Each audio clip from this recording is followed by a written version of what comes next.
Welcome to the world of rebellion, where freedom rings louder than any master's whip. Tonight, we step into the boots of a warrior, a Thracian, just like Spartacus himself, a man whose spirit refused to be broken by the chains of Rome. Now, settle in, get as comfortable as the hard ground of Capua might allow, and let these words find their way to you.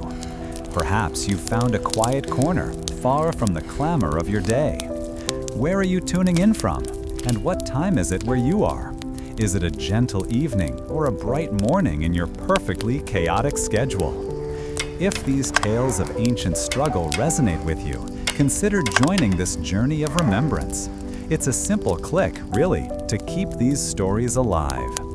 This is where it all begins, in the shadow of the amphitheater, my life reduced to the glint of steel and the roar of a crowd.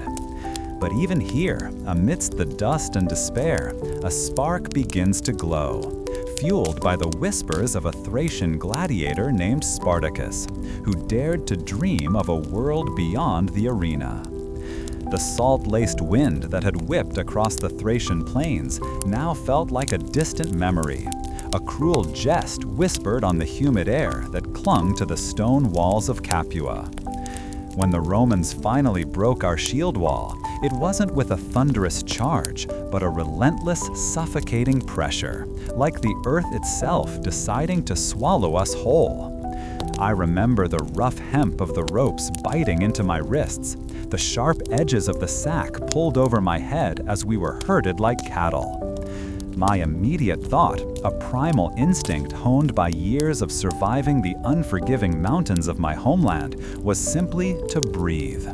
Each gasp was a victory, a small act of defiance against the crushing finality of our defeat.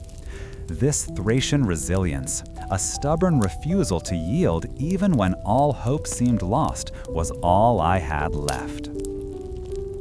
The journey to the slave pens was a blur of jostling bodies and the constant murmur of despair, a sound I soon found myself adding to. Arriving in Capua was like stepping into a different world, a place where the familiar scent of pine and fresh earth was replaced by an unhealthy air, a suffocating mix of unwashed bodies, animal waste, and the ever-present dust.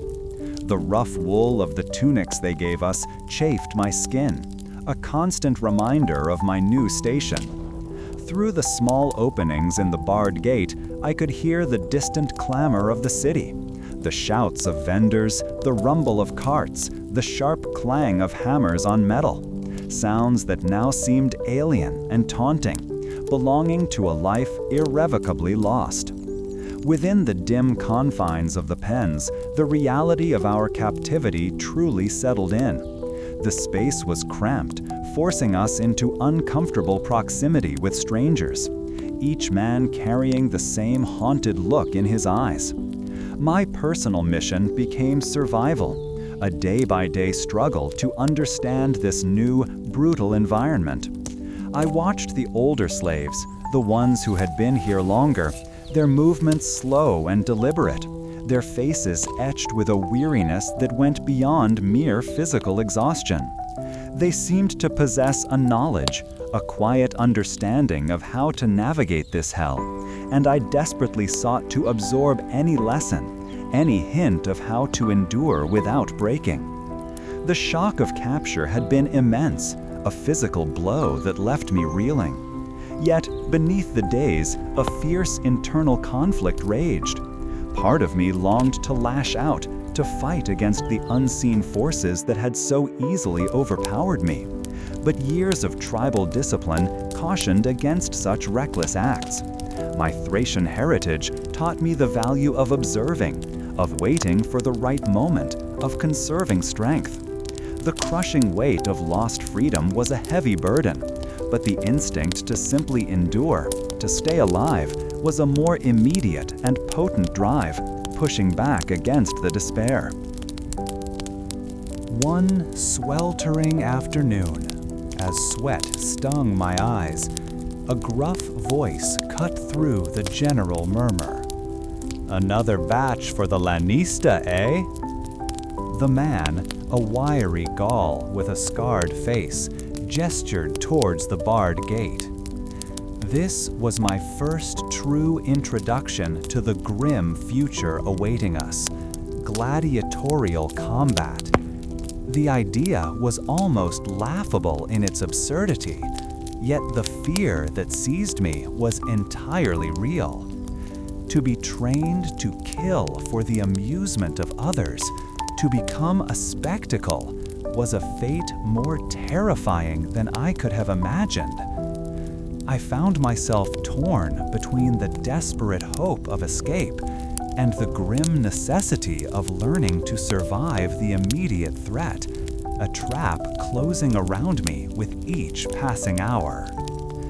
My initial encounter with the training yard was an assault on the senses. The blinding glare of the arena sand, used for drills even when no fights were scheduled, seemed to sear itself onto my vision.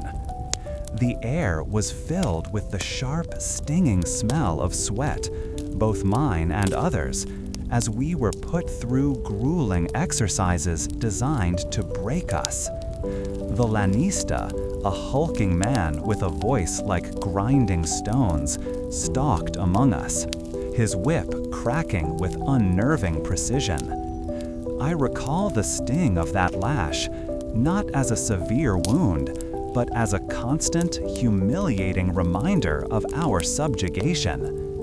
My Thracian training emphasized natural movement and agility, but here we were forced into rigid, unnatural stances, our instincts suppressed.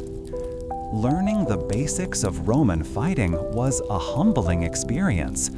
Their techniques were precise, focused on disciplined formations and the brutal efficiency of their short swords, the gladius. I, a warrior accustomed to the longer spear and the swift sweeping arcs of a Thracian falx, found myself struggling with the close quarters combat. My instinct was to use my legs to dance away from blows, but the lanista's constant bellowing insisted on rooted stances and direct parries. Despite my discomfort, I recognized the cold logic in their methods. If I was to survive, I had to adapt, to swallow my pride and learn their brutal dance. The first time I stood on the edge of the arena itself, my stomach churned with a mixture of terror and a strange burgeoning curiosity. The roar of the crowd, a tidal wave of sound, washed over me, threatening to drown out my own thoughts. Facing a trained opponent, a man whose sole purpose was to defeat and kill me, was a terrifying prospect. I remember the metallic taste of blood filling my mouth, not from an opponent's blow, but from a desperate clench of my jaw.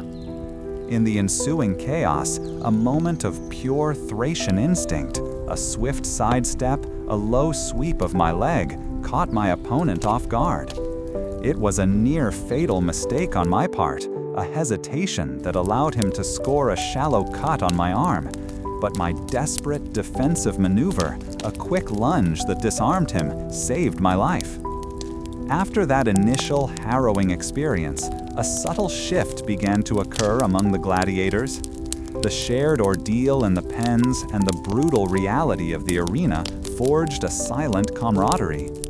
We would share what little food we had, our conversations hushed whispers in the barracks after the day's grueling work.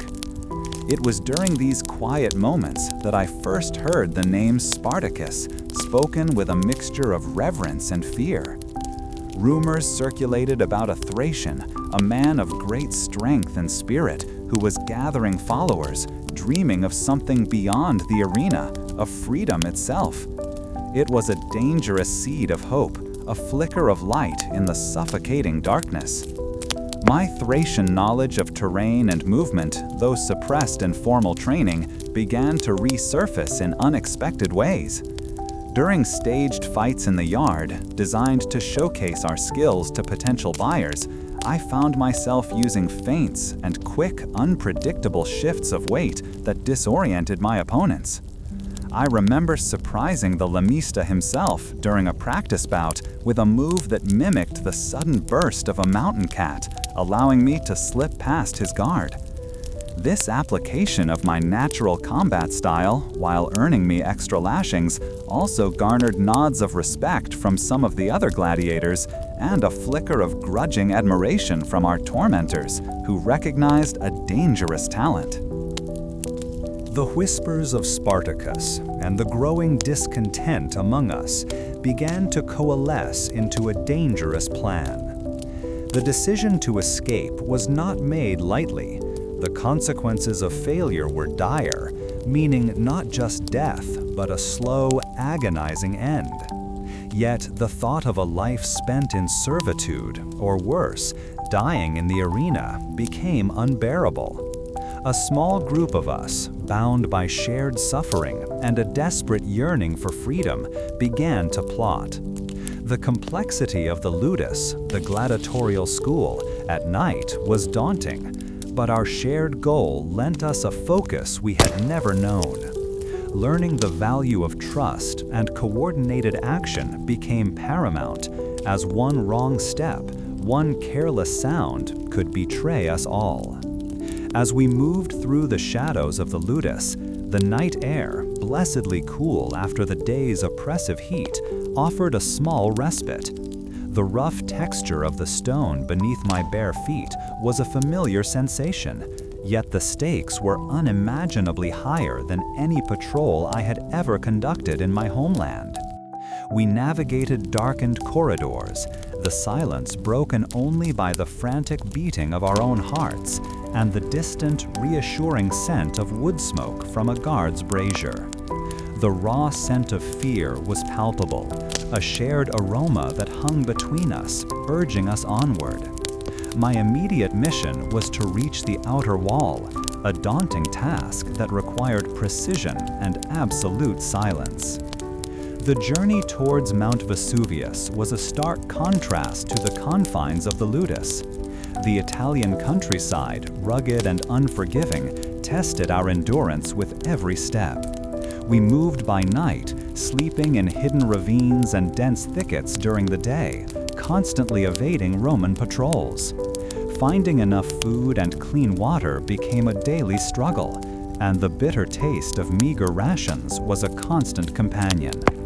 The sharp cries of unseen birds in the pre-dawn hours often served as our only warning of the approaching light, urging us to disappear back into the earth.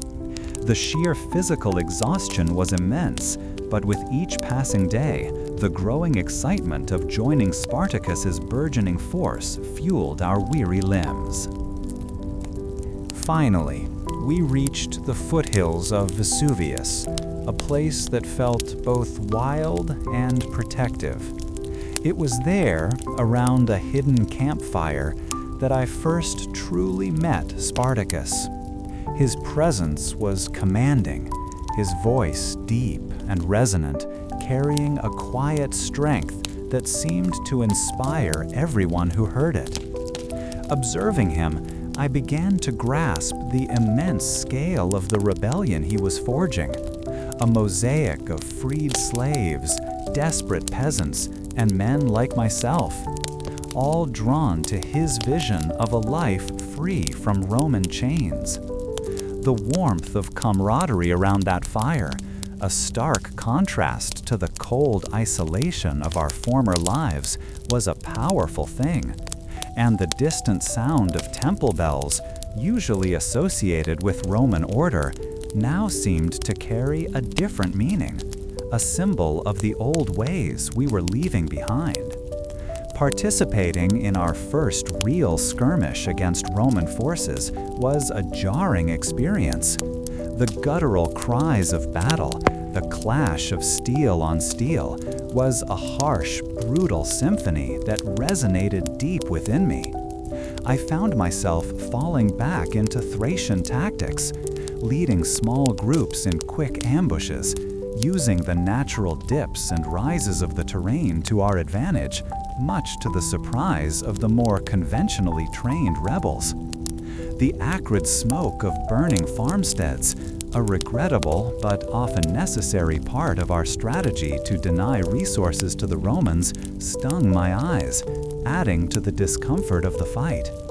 Yet, amidst the violence, a growing moral weight settled upon me. The struggle to maintain our humanity while engaged in such desperate conflict was becoming as challenging as any physical combat. Soon, the weight of leadership found me. Spartacus, recognizing my experience and my Thracian skill in anticipating enemy movements, tasked me with leading a contingent of newly freed slaves. The challenge was immense, not just in facing the Romans, but in managing the diverse personalities and simmering dissent within our own ranks. Resource shortages were a constant worry, and the desperate thirst for water on the parched Italian plains became a stark reminder of our precarious situation. My expertise in coordinating diverse groups, a skill honed in the complex dynamics of my homeland's tribes, was now put to the ultimate test, as was my ability to exploit even the smallest weaknesses in Roman formations. The imposing fortifications of Roman towns, built to project an image of unyielding strength, became our targets. During one raid on a supply depot, we encountered the brutal effectiveness of Roman legionaries, their disciplined formations a stark contrast to our more fluid approach. The heavy clang of their armor, the sharp scent of fear emanating from the terrified townspeople caught in the crossfire, and the oppressive heat of the day all combined to create a demoralizing atmosphere. It was during these encounters that I began to truly understand the disciplined might of Rome, forcing us to learn from our setbacks and adapt our strategies against their unshakable phalanxes. A particularly fierce battle on the open plains resulted in heavy losses for our forces, pushing me to a deeper contemplation of the rebellion's true purpose and its devastating cost. Witnessing friends fall, men I had shared bread and whispered dreams with, gnawed at my resolve. The desire for vengeance, a potent force in the heat of battle, warred with the ideal of the just society we were fighting to create. The raw scent of fear, now a familiar companion in my own eyes during combat, and the harsh feel of a discarded Roman shield in my hands, a grim trophy, brought home the true cost of our freedom. This brutal lesson, the understanding that freedom was bought with blood and sacrifice, weighed heavily on my already burdened spirit. As the rebellion continued to grow, drawing strength from every freed slave and every Roman mistake, a critical strategic decision had to be made. My knowledge of the terrain, of the winding mountain passes, and the hidden valleys that offered strategic refuge became invaluable. We planned ambushes and coordinated larger rebel formations, utilizing the stark, wind-swept mountains as both sanctuary and launching point. The smell of wood smoke from our makeshift camps was a constant, a comforting anchor in the harsh realities of our existence. I found myself balancing the pursuit of strategic advantage with the welfare of the people we were fighting for, a delicate and often agonizing calculus. In a decisive maneuver, I was able to lead a flanking attack that exploited Roman overconfidence, leading to a significant rebel victory and cementing my reputation within Spartacus's ranks. The exhilaration of that moment, the rough texture of a captured Roman standard in my hands, and the sweet taste of dates shared in celebration among our fighters was a powerful testament to our resilience. This triumph, born from coordinated action and my unique Thracian skills, showcased the potential of our diverse forces against even the most seasoned Roman commanders. The satisfaction of victory, however, was tempered by the lingering question of what the future truly held for us, a future still shrouded in uncertainty. The strategy had tested me in ways I was only beginning to grasp. The rough wool of the tunic chafed my skin, a constant reminder of my new reality. Every morning, the harsh clang of metal gates jolted me from a restless sleep, the distant shouts of guards a familiar, unwelcome sound. My world had shrunk to the training yard, a patch of sun-baked earth where gladiators, or gladiatores as the Romans called them, were forged into instruments of death. The ground itself seemed to absorb every drop of moisture, leaving the air dry and my throat perpetually parched. We were fed simple gruel, enough to keep us alive, but never enough to feel truly satisfied, and this constant low-level hunger was a gnawing companion. Our days were dictated by the lanista, the trainer, a stout man with a voice like grinding stones. He moved among us with a long braided whip, its crack a sharp punctuation mark in the din of our activities. He demanded relentless repetition of movements, each thrust, parry, and footwork drill drilled into us until our muscles screamed in protest. I watched his own movements closely, noting the economical way he held himself, the sharp focus in his eyes as he corrected a fellow gladiator's stance. My Thracian instincts, honed in mountain skirmishes, felt stifled here, bound by the rigid formations and specialized weaponry the Romans favored, yet I recognized the effectiveness of their discipline. During the drills, the sun's glare off the trampled sand could be blinding, forcing me to squint and causing sweat to sting my eyes relentlessly. The lanista would pace, his presence a constant pressure, his sharp commands cutting through the sounds of grunts and the scrape of sandals. He would pause to demonstrate a technique, his movements surprisingly fluid for a man of his build, before swiftly striking the ground near a faltering student with his whip. This ever-present threat created a tense atmosphere, a constant awareness of vulnerability, and I found myself wrestling with the urge to resist, to lash out, against the instinct to simply survive this new, brutal existence. The training was designed to break us, to make us obedient tools, but it also taught us to observe and adapt. I learned to anticipate the swing of a sword, to feel the shift in an opponent's weight, to use my body not just to attack but to evade.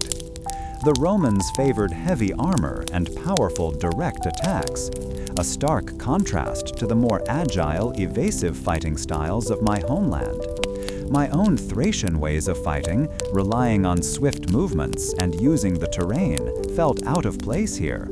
Yet the underlying principles of self-preservation remained the same, and I began to see ways to blend them, to surprise these disciplined fighters with unexpected agility. The gladius, the short, double-edged sword we were given, felt strangely balanced in my hand, different from the longer spears and swords I was accustomed to. Its weight was substantial, and I spent hours practicing its feel, its reach, its potential for both defense and offense. The armor, too, was a revelation, heavy, restricting, yet offering a vital layer of protection. I experimented with how to move within it, how to shift my weight to avoid being thrown off balance, all the while aware that my Roman instructors watched our every move, ready to correct any deviation from their rigid methods with a stinging lash. My initial response was to simply endure, to weather the storm of training and hope for a swift end to my new life. Yet, as the days bled into weeks, a flicker of something other than despair began to stir within me.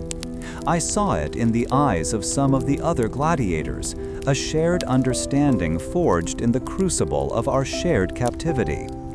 We were all far from home, stripped of our lives and dignity, and in the quiet moments between grueling exercises, a shared glance could speak volumes. The harshness of our existence also bred a strange sort of camaraderie. We were forced to rely on each other for support, to share the meager rations, to tend to each other's wounds. I found myself speaking more freely with a strong Gallic man named Crixus, whose ferocity in the training yard was matched only by his quiet determination.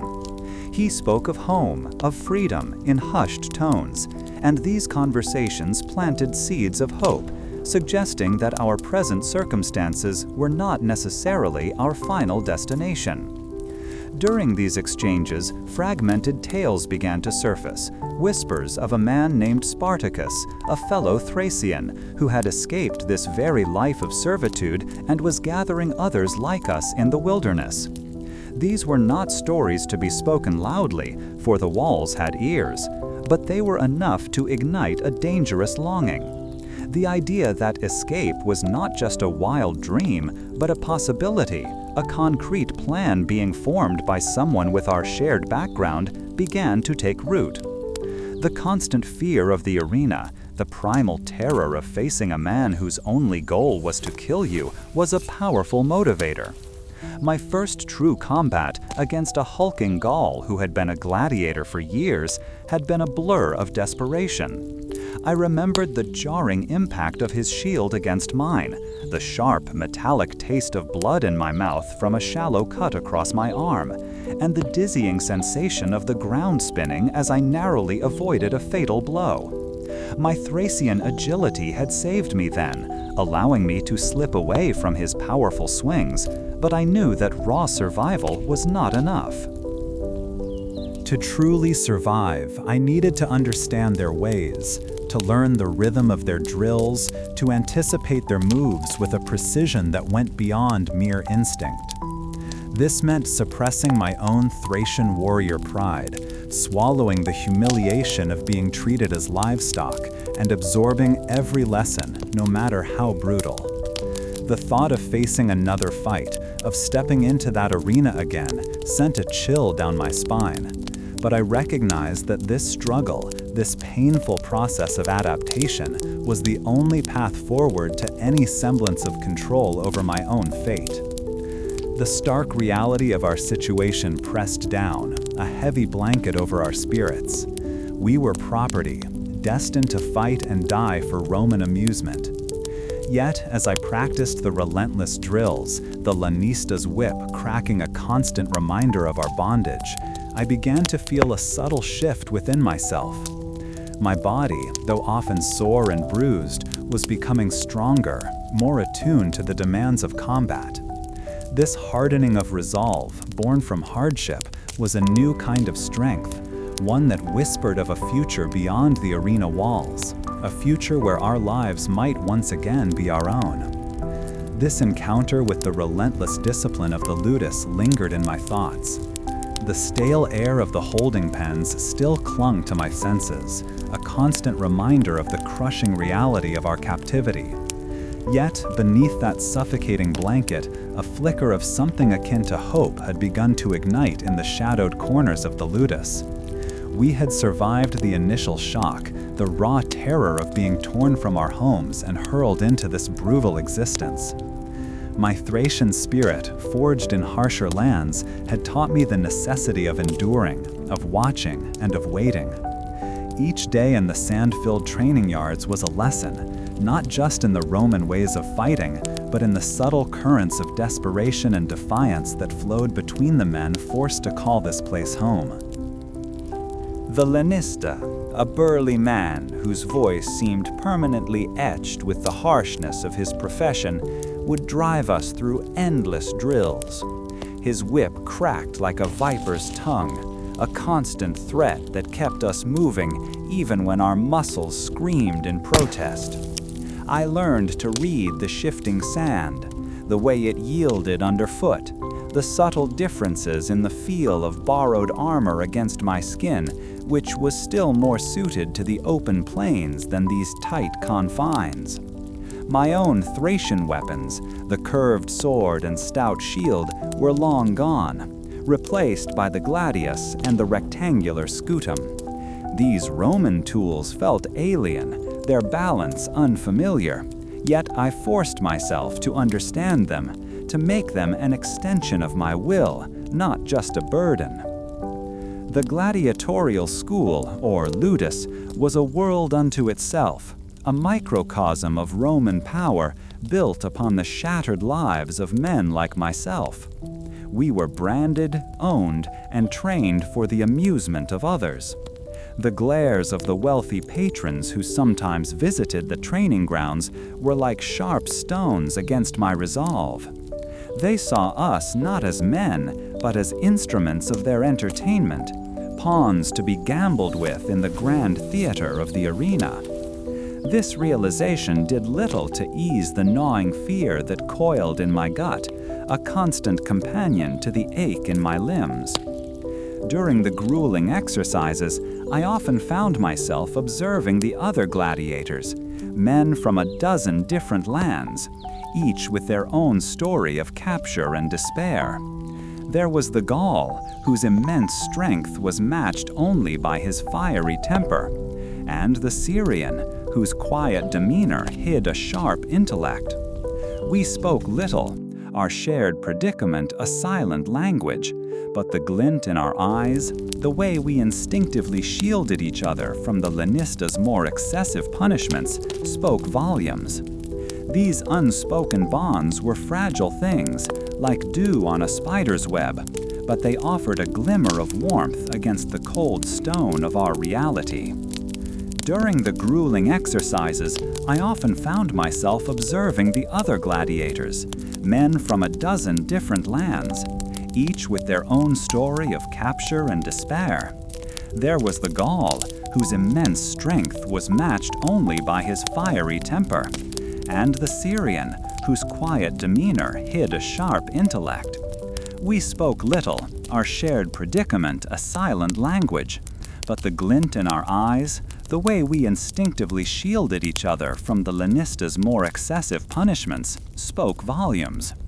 These unspoken bonds were fragile things, like dew on a spider's web, but they offered a glimmer of warmth against the cold stone of our reality.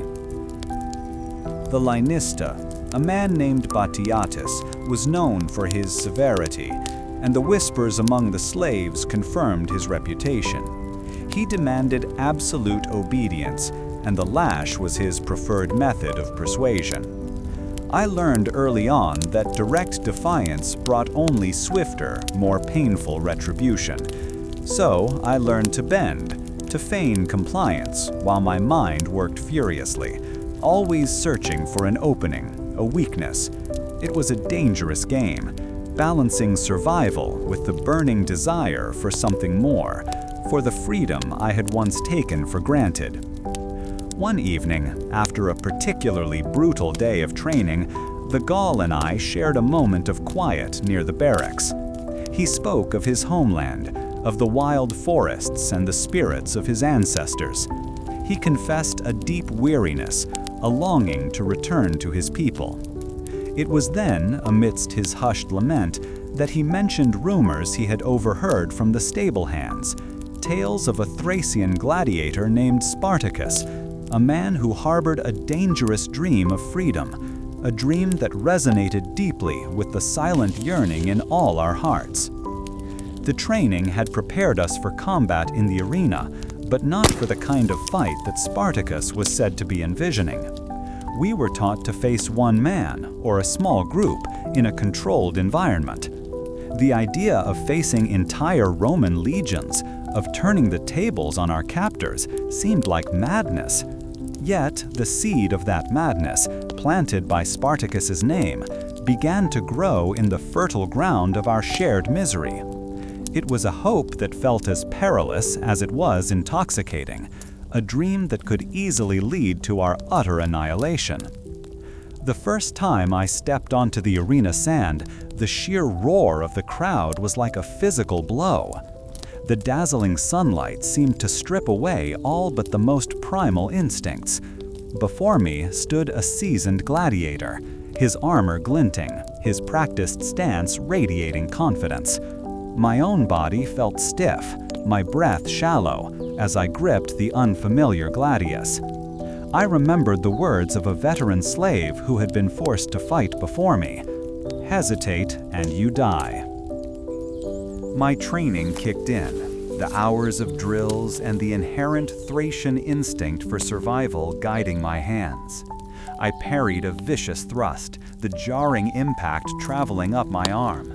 My opponent pressed his advantage, a swift series of blows aimed at my exposed side.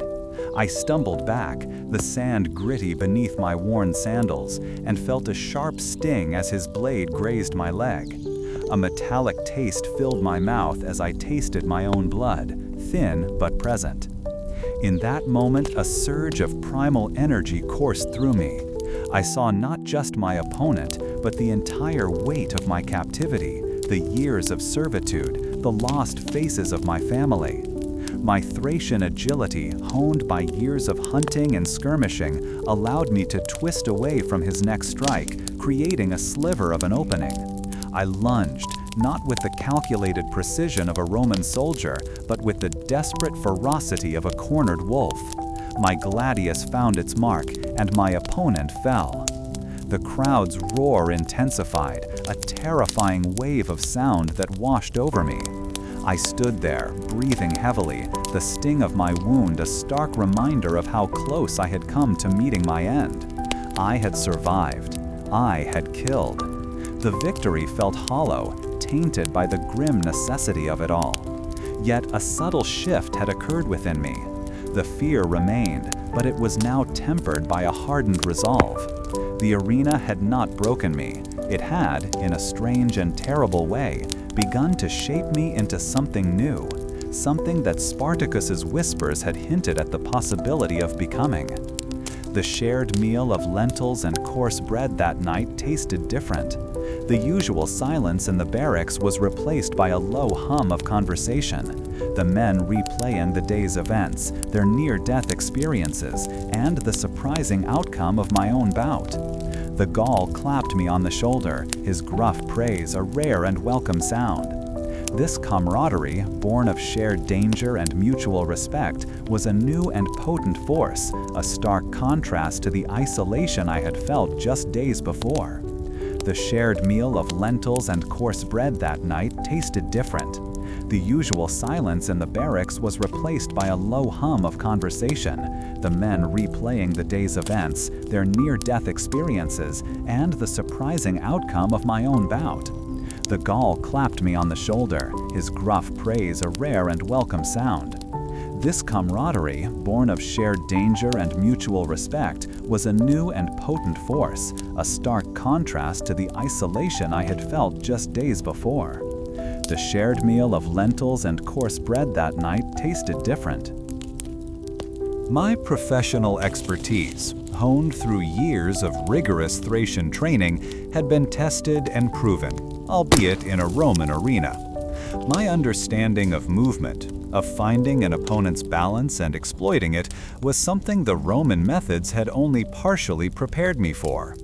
While the gladius felt awkward, my footwork, my ability to read subtle shifts in weight and intention allowed me to counter techniques that would have overwhelmed a less experienced fighter. This adaptability, this melding of Thracian instinct and Roman discipline was a dangerous combination. The story of Spartacus continued to be a quiet undercurrent in our lives. The stable hands, always eager for a bit of gossip, would relay fragments of information. He was a leader, they said, a man who refused to be a slave, who had already gathered a small but determined band of followers. The very idea of organized resistance, of a unified front against our oppressors, seemed almost unbelievable. Yet the more I heard, the more the possibility seemed to take root, a wild vine climbing the walls of our despair. The harsh reality of our situation, however, remained. We were still bound by chains, our lives subject to the whim of our masters. The fight in the arena had been a matter of personal survival, a desperate struggle against one man. The kind of struggle that Spartacus was said to be leading would involve an entirely different scale of conflict, a confrontation that would shake the very foundations of Roman power. The thought sent a shiver down my spine, a mixture of apprehension and a strange, exhilarating anticipation. The taste of stale water in my mouth as I drifted to sleep was a poor substitute for the refreshing mountain streams of my homeland. Yet as I closed my eyes, I saw not the grim walls of the ludus, but the open road, the promise of freedom, and the silhouette of a man leading others towards an uncertain dawn. The arena had been a crucible, and I had emerged from it, scarred but not broken.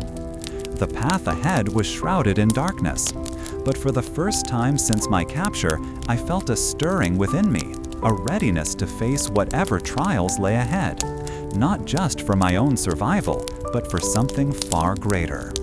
I had survived the arena's first breath, and in doing so, I had begun to understand the true weight of my existence.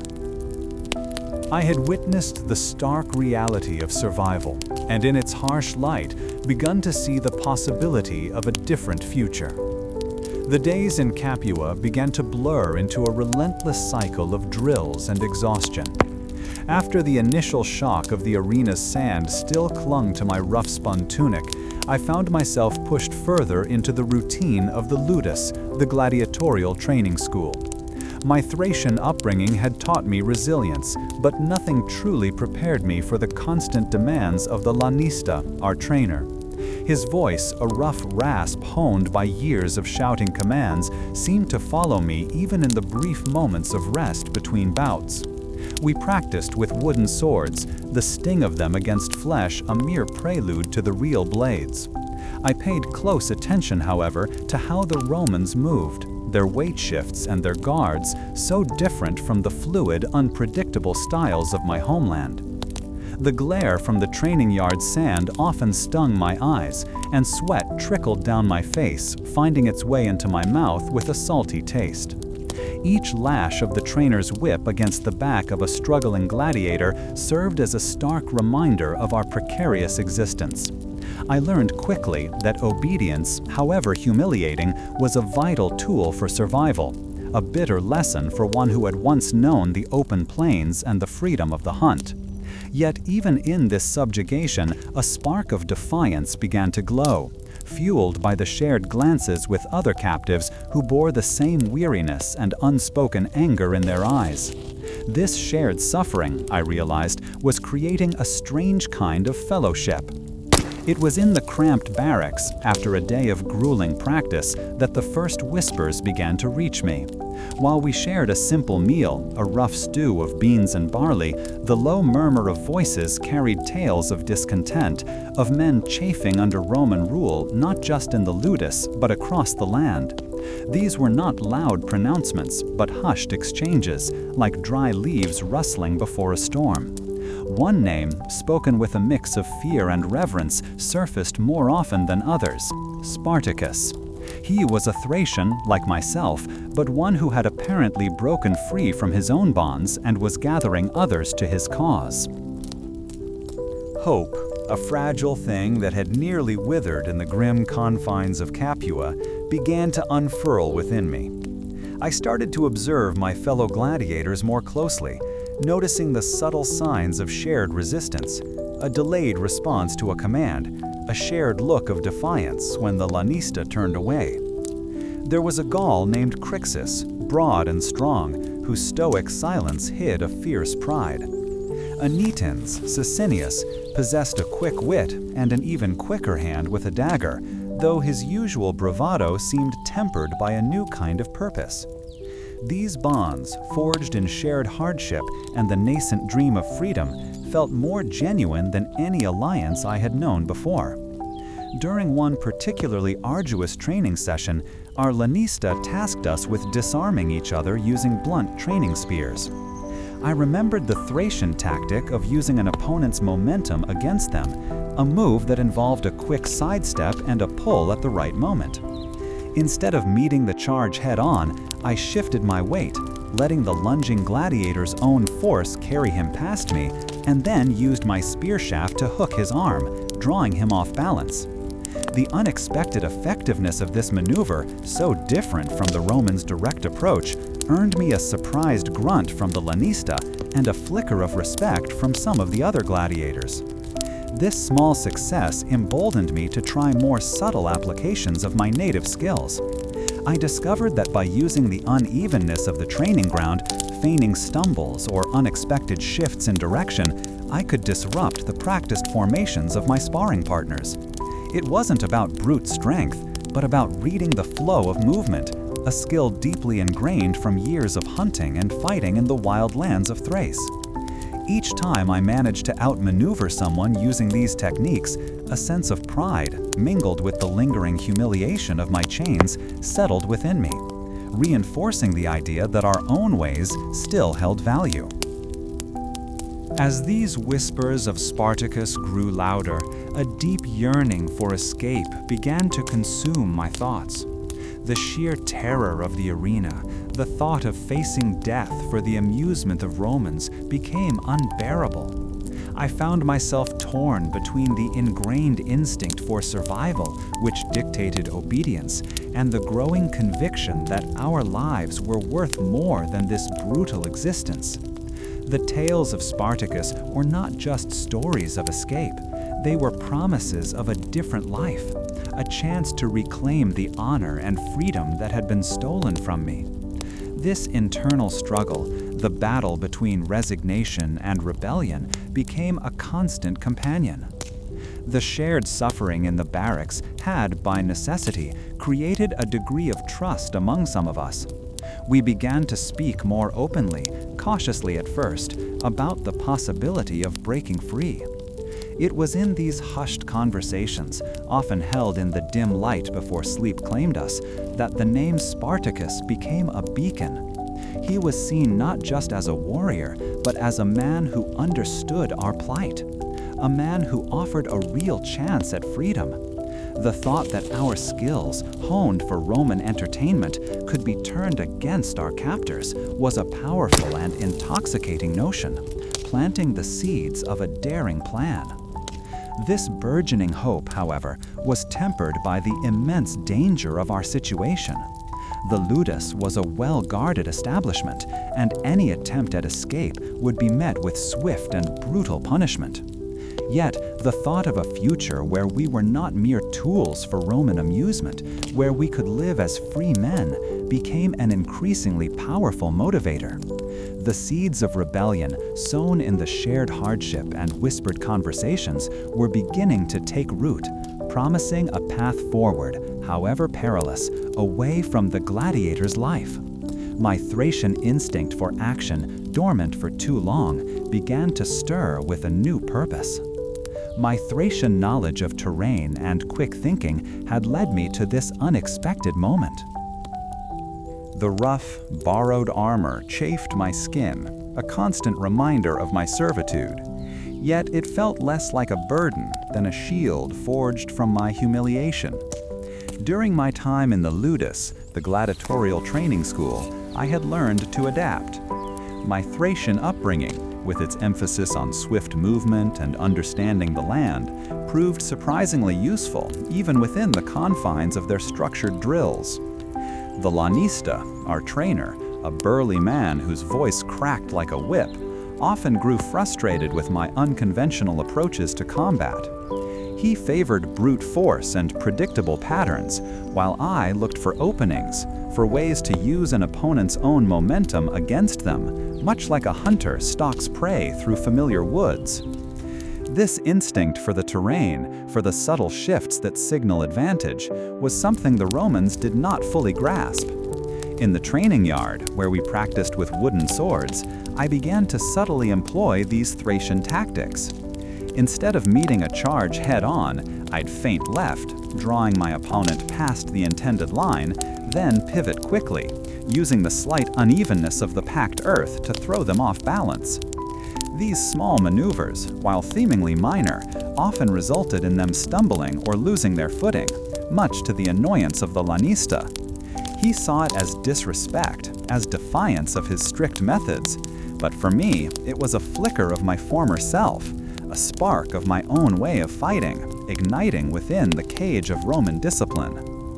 One afternoon, during a practice bout against another gladiator, a man named Crixus, who hailed from Gaul, I found myself in a familiar predicament.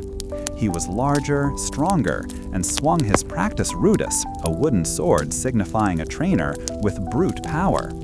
My own gladius, the short sword that was the standard weapon, felt surprisingly weighty in my hand, a tool I was still learning to wield effectively in this new context. Crixus pressed forward, his movements predictable, and I saw my chance. I anticipated his lunge, sidestepped as I had learned from my own people, and instead of trying to overpower him directly, I used the haft of my wooden sword to hook his arm, pulling him off his center. The unexpected move sent him sprawling onto the dusty ground. A few of the other gladiators watching let out muffled sounds of surprise, quickly stifled as the lanista's sharp gaze swept over them. He strode over, his face a mask of displeasure, and grabbed Crixus by the arm, hauling him to his feet. For me, however, he merely offered a grunt that might have been grudging approval or perhaps just acknowledgement of a successful, albeit unorthodox, execution of a defensive maneuver. This small victory, this demonstration that my Thracian ways still held value, fueled a quiet pride that warred with the deep shame of my current state. It was during these training sessions, amidst the sweat and the sting of practice blows, that I began to see the true potential in how my heritage could serve the growing unrest. We Thracians were known for our resilience, for our ability to survive in harsh lands and fight with fierce independence, and those traits were not easily trained out of a person. I started to observe the Romans' approach to strategy not just as instructors, but as potential opponents. I noticed their formations, their reliance on discipline, and the predictable rhythm of their drills. This knowledge was a seed, waiting for the right ground to sprout. I remember one day distinctly, while we were practicing formations in the yard. The ground was dry and dusty, and I could feel the fine grit working its way into my worn sandals. We were meant to advance in a tight block, shields interlocked. But a group of us, led by Crixus and a few others who had shared my growing discontent, had been whispering. We noticed a section of the outer wall that seemed less well guarded, especially during the afternoon when the guards often gathered to share wine. My mind, trained to see the landscape as a series of approaches and retreats, began to plot. Later, under the dim light of the barracks, the talk turned from mere complaints to actual plans. Crixus, usually a man of action rather than words, spoke with a quiet intensity that drew everyone in. He spoke of a man named Spartacus, a Thracian himself, who had escaped and was gathering others. The idea of such a man, a leader who understood our heritage, ignited a desperate hope. The harsh reality of our lives, the constant threat of the arena, the brutal discipline, the utter lack of freedom, made the thought of rebellion a siren call, dangerous but undeniably alluring. My role in these nascent plans was clear. I understood how to move through less trafficked areas, how to use shadows and cover, concepts deeply ingrained from my life before Capua. The Romans, for all their might, often overlooked the subtle advantages of terrain.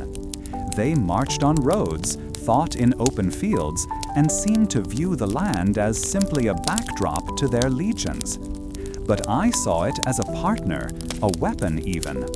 The rough, uneven ground outside the city walls, the rocky outcrops and dense undergrowth were not obstacles but allies to those who knew how to use them. We needed a way to test the defenses, to see how easily we could slip away, and I felt a growing confidence in my ability to find such a path. My Thracian instincts told me that to break free, we would need more than just brute force. We would need cunning, speed, and an understanding of the environment that the Romans seemed to lack.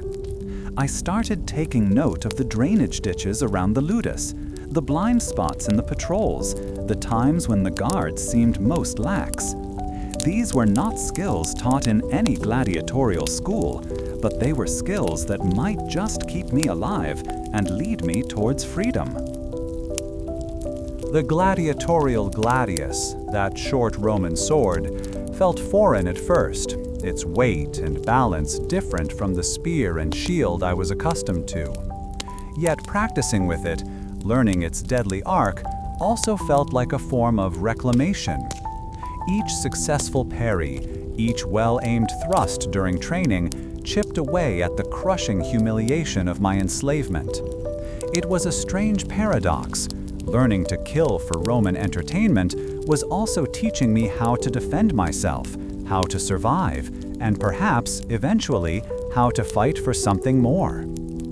During these days, I also observed the Lannista's methods with a new perspective.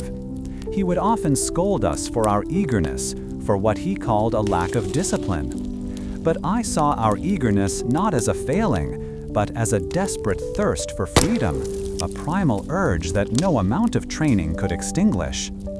He would punish any deviation from his strict routines, but these deviations, these small acts of Thracian ingenuity in the training yard, were precisely what gave me a glimmer of hope. They showed that even in this rigid system, there was space for adaptation, for the unexpected. There was one moment during a particularly grueling session of weapon drills where the Lannista commanded us to practice a series of lunges. He expected us to maintain a rigid stance, driving forward in a straight line. Instead, I instinctively swayed, my feet shifting to compensate for an unseen dip in the ground, a slight depression I'd noticed earlier. This adjustment allowed me to avoid a clumsy poke from the warrior opposite me. The Lannista saw it not as skillful footwork, but as sloppiness, and he raised his whip. However, before he could strike, another gladiator, a burly man named Crixus, stepped between us, blocking the blow with his own arm. The unexpected solidarity, the shared act of defiance, was a jolt of warmth in that otherwise harsh environment. The knowledge I'd gained about exploiting the terrain and the subtle weaknesses in Roman discipline felt both heavy and precious. The heavy timbers of the ludus seemed to press in, a constant reminder of our gilded cage. For weeks, following that desperate night of escape, a quiet hum of anticipation had pulsed through our small band. We moved through the shadowed valleys and across the rugged Italian hills, a growing shadow ourselves, always aware that the long arm of Rome could reach us at any moment. The chill of fear was a constant companion, not a sharp, sudden blast, but a dull, persistent cold that seeped into the bones, even under the midday sun.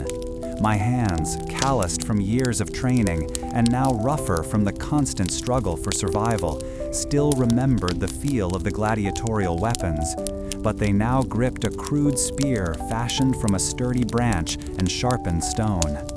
This new existence demanded a different kind of awareness, a constant scanning of the horizon and an ear tuned to the slightest rustle in the undergrowth. The soft sounds of our movement were carefully orchestrated, a silent language of shuffling feet and whispered signals that spoke of a shared purpose, a desperate hope for a life beyond the arena. The raw scent of fear, not just mine, but that of every man and woman who had broken their chains, hung in the air around our hidden camps, a potent reminder of the stakes. It was a smell of desperation, yes, but also of defiance, a primal instinct to live free that burned brighter than any fear. The decision to break from the predictable cruelty of the ludus had been a momentous one, a precipice we had approached with a mixture of terror and fierce resolve. That night, the air had crackled not with thunder, but with the quiet tension of men and women on the brink of irrevocably altering their faiths. We had moved like wraiths through the familiar corridors, our hearts pounding a rhythm that threatened to betray us with every creaking floorboard. The guards, lulled into a false sense of security by the night's stillness, had been overcome with a swiftness born of desperation and a grim understanding of our combined strengths, gained from countless hours of brutal training. This shared secret, this clandestine planning, had forged bonds stronger than any forged in the arena. Croesus, the Gaul who had once fought beside me, his massive frame now carrying the same weariness, but also a newfound purpose, became a trusted confidant. His quiet strength and unwavering loyalty were a bedrock in this sea of uncertainty. We spoke in hushed tones, mapping routes and identifying potential dangers, our minds working in tandem as we anticipated the movements of Roman patrols and the likely responses of local authorities. The simple act of planning, of taking control, was a revelation. The learning curve was steep and unforgiving. Navigating the labyrinthine passages of the ludus had been one challenge, but emerging into the open with no walls to confine us and no known destination beyond the rumors of Spartacus presented a far greater test. Each step into the unknown territory of Italy felt like a gamble. We learned to read the land, to find shelter in caves and dense thickets, to identify edible plants, and, when necessary, to move with the speed of a fleeing deer. The experience of coordinating our movements, of ensuring no one was left behind, tested the limits of our newfound trust. My own Thracian heritage, once a source of shame in its perceived barbarity by Roman standards, now felt like a vital wellspring of knowledge. My people had always understood the importance of moving with the land, of using its contours to our advantage, of striking swiftly and disappearing into its embrace. These were not the brute tactics of Roman legionaries, but the art of survival, of outthinking and outmaneuvering a more powerful foe. This understanding allowed me to offer suggestions on our routes, to identify potential ambush points for Roman scouts, and to plan our own movements with a certain confidence. This knowledge, however, had to be tempered with the stark reality of our situation. We were not merely a band of escaped slaves. We were a nascent force, and our actions had consequences that rippled far beyond our immediate survival. The fear of recapture was a shadow that never truly lifted, but it was now interwoven with a growing sense of purpose.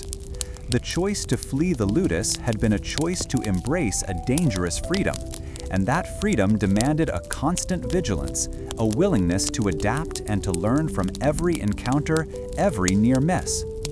The faces of those who joined us, men and women from all walks of life, united by the shared brutality of their former lives, were etched with a common plea for a better future.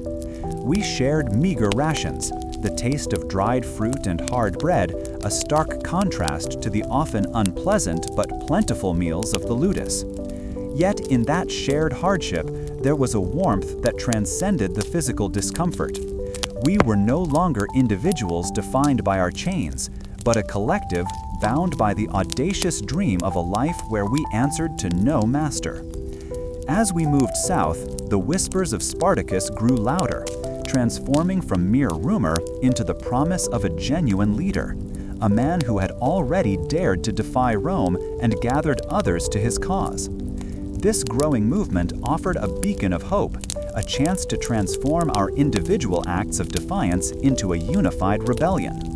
The decision to seek him out was not one made lightly, but it felt like the only path forward, a natural progression from the initial desperate escape to a concerted effort for true liberation. The gravity of this undertaking settled upon me, a weighty responsibility that I embraced with a fierce, determined heart. The road ahead was fraught with peril, but this journey had irrevocably changed how I understood the fight for freedom. The journey from the shadowed walls of the ludus, the gladiatorial training school, felt like a dream, a fragile escape from the suffocating reality of Capua. Following that daring flight, our small band of escaped gladiators, toughened by shared suffering and the desperate hope of freedom, moved like shadows across the Italian landscape. Our immediate goal was clear: to find Spartacus and his growing band of rebels who were spoken of in hushed tones, a beacon of defiance against the iron fist of Rome. We traveled under the cloak of night, each step carefully placed to avoid the telltale crunch of gravel, my Thracian instincts honed for survival now put to a different, more urgent test. The Italian countryside unfolded before us, a stark contrast to the structured brutality of the arena. Instead of well-trodden paths, we navigated rugged terrain, where sharp stones bit into the soles of our worn sandals and thick underbrush snagged at our rough-spun tunics. The land itself seemed to challenge our progress, its unforgiving nature a constant reminder of the precariousness of our freedom. We learned to read the subtle signs of the wild, to find shelter beneath the gnarled branches of ancient olive trees, and to distinguish the edible roots from the poisonous. This was not the ordered world of the gladiatorial school, but a chaotic, untamed expanse, where every discovery of a clean water source or a patch of edible berries felt like a victory hard won. Our days were a silent struggle against exhaustion and the gnawing fear of discovery. Roman patrols, ever watchful for escaped slaves, were a constant threat, their distant shouts or the clatter of armor sending shivers down our spines. We learned to melt into the landscape, to become one with the shadows, our movements dictated by the need for absolute stealth. Finding sustenance was a daily trial. Meager rations of hard bread and dried fruit, supplemented by whatever edible plants we could identify, did little to stave off the hunger that gnawed at our bellies. Yet despite the hardship, a peculiar sense of exhilaration grew within me, a feeling born from the sheer act of self-determination, of choosing our path, however perilous. The sharp cries of unseen birds became our alarm system, their sudden flurries of wings signaling a potential danger, or perhaps just the normal stirrings of the natural world. We learned to trust these subtle sounds, these whispers of the environment, as much as we trusted each other. The rough texture of the earth underfoot became a familiar sensation, the ground beneath our bare feet a testament to our arduous journey, each step a deliberate act of defiance. During the fleeting moments of rest, the silence of the countryside was profound, broken only by the murmur of the wind through the cypress trees or the distant murmur of a hidden stream, sounds that soothed the frayed edges of our nerves. A peculiar, almost comical incident occurred when our makeshift provisions ran out and we were forced to scavify for food. One of our companions, a Gaulish gladiator named Crixus, renowned for his brute strength rather than his subtlety, attempted to snatch a plump bird from a low-hanging branch, only to find himself dangling upside down from the tree, the bird long gone. We managed to pull him down, laughing through our exhaustion, the moment of shared absurdity a welcome respite from the constant tension, a reminder that even in this grim struggle, there was room for lightheartedness. The constant threat of recapture weighed heavily upon my mind. Each rustle in the bushes, each distant sound could signify the approach of Roman soldiers, their disciplined ranks a formidable foe against our ragtag group. This perpetual state of alertness was exhausting, demanding a vigilance that left little room for rest. However, with every mile we traversed, with every close call we managed to evade, a more powerful emotion began to bloom. The growing excitement of joining a larger movement for freedom, a collective will that dwarfed our individual fears and struggles. This burgeoning hope was a fragile thing, like the first green shoots pushing through hardened earth after a long winter. We heard tales, passed from traveler to traveler, of Spartacus's growing army, of freed slaves and disaffected citizens flocking to his banner. These stories painted a picture of a man who understood our suffering, who offered not just escape, but the promise of a different future. The thought of finally meeting him, of standing shoulder to shoulder with others who had endured similar trials, fueled our weary steps, transforming exhaustion into a grim determination. One afternoon, while resting near a small abandoned farmstead, I noticed a series of markings etched into a weathered stone. They were symbols, ancient Thracian runes that spoke of courage and resilience, a language I had not seen since my homeland. The discovery sent a jolt of recognition through me. It was a sign, a whisper from my past in this foreign land. This unexpected connection to my heritage in such a desolate place far from home resonated deeply, strengthening my resolve. It was a reminder of who I was before the chains of slavery, a warrior with a proud history, and that past now felt like a source of renewed strength for the battles ahead. One afternoon, while resting near a small abandoned farmstead, I noticed a series of markings etched into a weathered stone. They were symbols, ancient Thracian runes that spoke of courage and resilience, a language I had not seen since my homeland. The discovery sent a jolt of recognition through me. It was a sign, a whisper from my past in this foreign land. This unexpected connection to my heritage in such a desolate place far from home resonated deeply, strengthening my resolve. It was a reminder of who I was before the chains of slavery, a warrior with a proud history, and that past now felt like a source of renewed strength for the battles ahead. The practice of leaving such markers was a common, albeit secretive, tradition among Thracian warriors, a way to signal safe passage or indicate nearby dangers to others of our kin. Finding these runes here, in the heart of Italy, suggested that perhaps other Thracians had passed this way, or that our enemies were not the only ones who knew these lands. It was a small thing, these etched stones, but for me, they represented a tangible link to my lost world, a flicker of familiarity in an overwhelming sea of the unknown. And it was something I carried with me.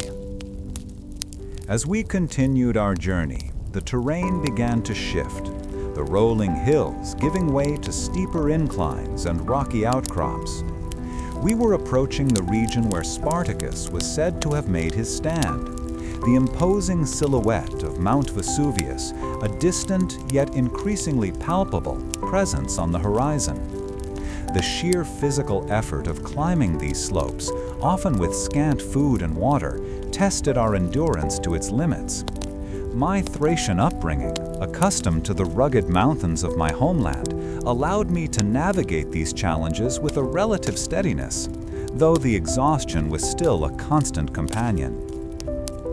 There was a scholarly debate among some of the more learned men in our group regarding the optimal strategy for a rebellion of our kind. One faction argued for swift, decisive strikes against key Roman supply lines, aiming to cripple their ability to wage war. Others, however, championed a more defensive approach, seeking to secure a defensible territory, like the volcanic slopes of Vesuvius, and build a lasting sanctuary. My own thoughts leaned towards using the land itself as a weapon, a lesson learned from my youth, where knowledge of the terrain could outmaneuver even the most disciplined foe. The bitter taste of the wild herbs we foraged became a familiar flavor, a stark contrast to the rich, often cloying foods of Roman society. We learned which roots could be boiled to create a nourishing, albeit bland, broth, and which berries could provide a much-needed burst of sweetness. Each successful foraging expedition was a small victory, a testament to our growing ability to survive and thrive in this harsh environment, a practical application of the knowledge passed down through generations. The harsh feel of the earth underfoot was a constant, grounding sensation, a reminder that our freedom was earned with every step. I carried this discovery of the Thracian runes with me as I continued on towards the mountain. We had journeyed for days, the rough wool of our pilfered tunics scratching against skin still tender from the ludus. The Italian countryside, so different from the rugged peaks of my homeland, unfolded in a patchwork of dusty tracks and sun-baked fields. Our numbers had swelled considerably since the daring escape from Capua, many drawn by the whispered promise of freedom that seemed to emanate from a man named Spartacus. He was a figure spoken of with a mixture of awe and trepidation, a Thracian like myself, but one who had already carved out a legend even before we reached him. The air carried the mingled scents of wild herbs crushed under our hurried feet and the distant, almost comforting aroma of wood smoke from unseen hearths. We moved cautiously, the memory of the lash and the glint of steel still fresh, yet a new feeling, one of shared purpose, began to warm the chill of our fear. This burgeoning community, a loose confederation of escaped slaves, gladiators, and desperate souls, moved through the land like a shadow, seeking not just survival, but a chance to strike back. My own Thracian resilience, honed by harsh winters and the constant vigilance required of a warrior, served me well. It allowed me to push through the gnawing hunger and the weariness that settled into my bones. But it was the thought of Spartacus himself that truly spurred me onward.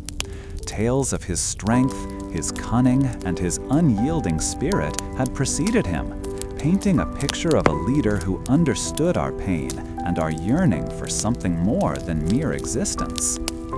We finally arrived at a hidden encampment nestled in the folds of the hills, a place that felt both temporary and deeply rooted. Fires burned low, casting flickering light upon faces etched with hardship, but alight with a shared hope. The sounds of conversation drifted on the breeze, a low murmur of a dozen tongues, a testament to the diverse origins of those who had found their way here.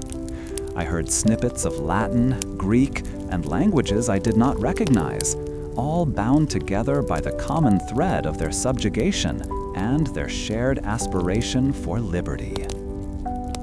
It was then I saw him. Spartacus stood near a larger fire, his frame powerful and his bearing commanding, yet there was no cruelty in his gaze. He spoke with a few men, his voice deep and resonant, carrying an authority that drew the attention of everyone present. He was not a king, not a general in the Roman sense, but something more profound, a liberator, a man who had risen from the same pits of despair as the rest of us. I approached slowly, feeling a strange mix of humility and a growing sense of belonging. My own journey from captured warrior to gladiator, and now to this point, felt like a distant dream. Spartacus turned as I drew near, his eyes meeting mine, and for a moment I felt as if he saw not just another runaway slave, but a fellow Thracian, a warrior who understood the code of honor and the ache of a stolen homeland. He offered a slight nod, a gesture that conveyed a deeper understanding than any spoken word could. He began to speak, not in grand pronouncements, but in quiet, measured tones, explaining his vision for our future. He spoke of building a society where no man owned another, where labor was not born of fear but of free will, and where our strength, forged in suffering, could be used to carve out a new existence. This wasn't just about breaking chains. It was about forging a new path for ourselves and for all those who dreamed of freedom. He then turned to me, asking about my experiences, my skills. He listened intently as I spoke of Thracian tactics, of how we used the terrain to our advantage, of the importance of swift movement and the discipline of the shield wall.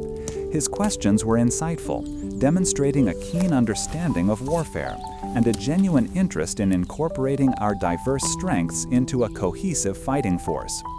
This interaction felt significant, a recognition of my own contributions beyond mere survival. During this time, I learned more about Spartacus's own story.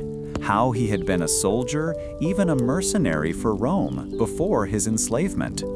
This knowledge added another layer to his character, showing a man who understood the enemy intimately, their strengths and their vulnerabilities. It gave me a renewed confidence in his leadership, knowing he wasn't simply reacting to our plight, but actively shaping our destiny with strategic foresight. A feeling of awe settled within me, the sheer magnitude of what Spartacus was attempting, the thousands who had flocked to his banner, and the sheer audacity of challenging the mighty Roman Republic. Yet, alongside this awe, a sense of responsibility began to grow. My own skills, once honed for defending my village, now felt crucial to the survival of this nascent rebellion. And the thought of my growing importance weighed on my mind as much as it inspired me.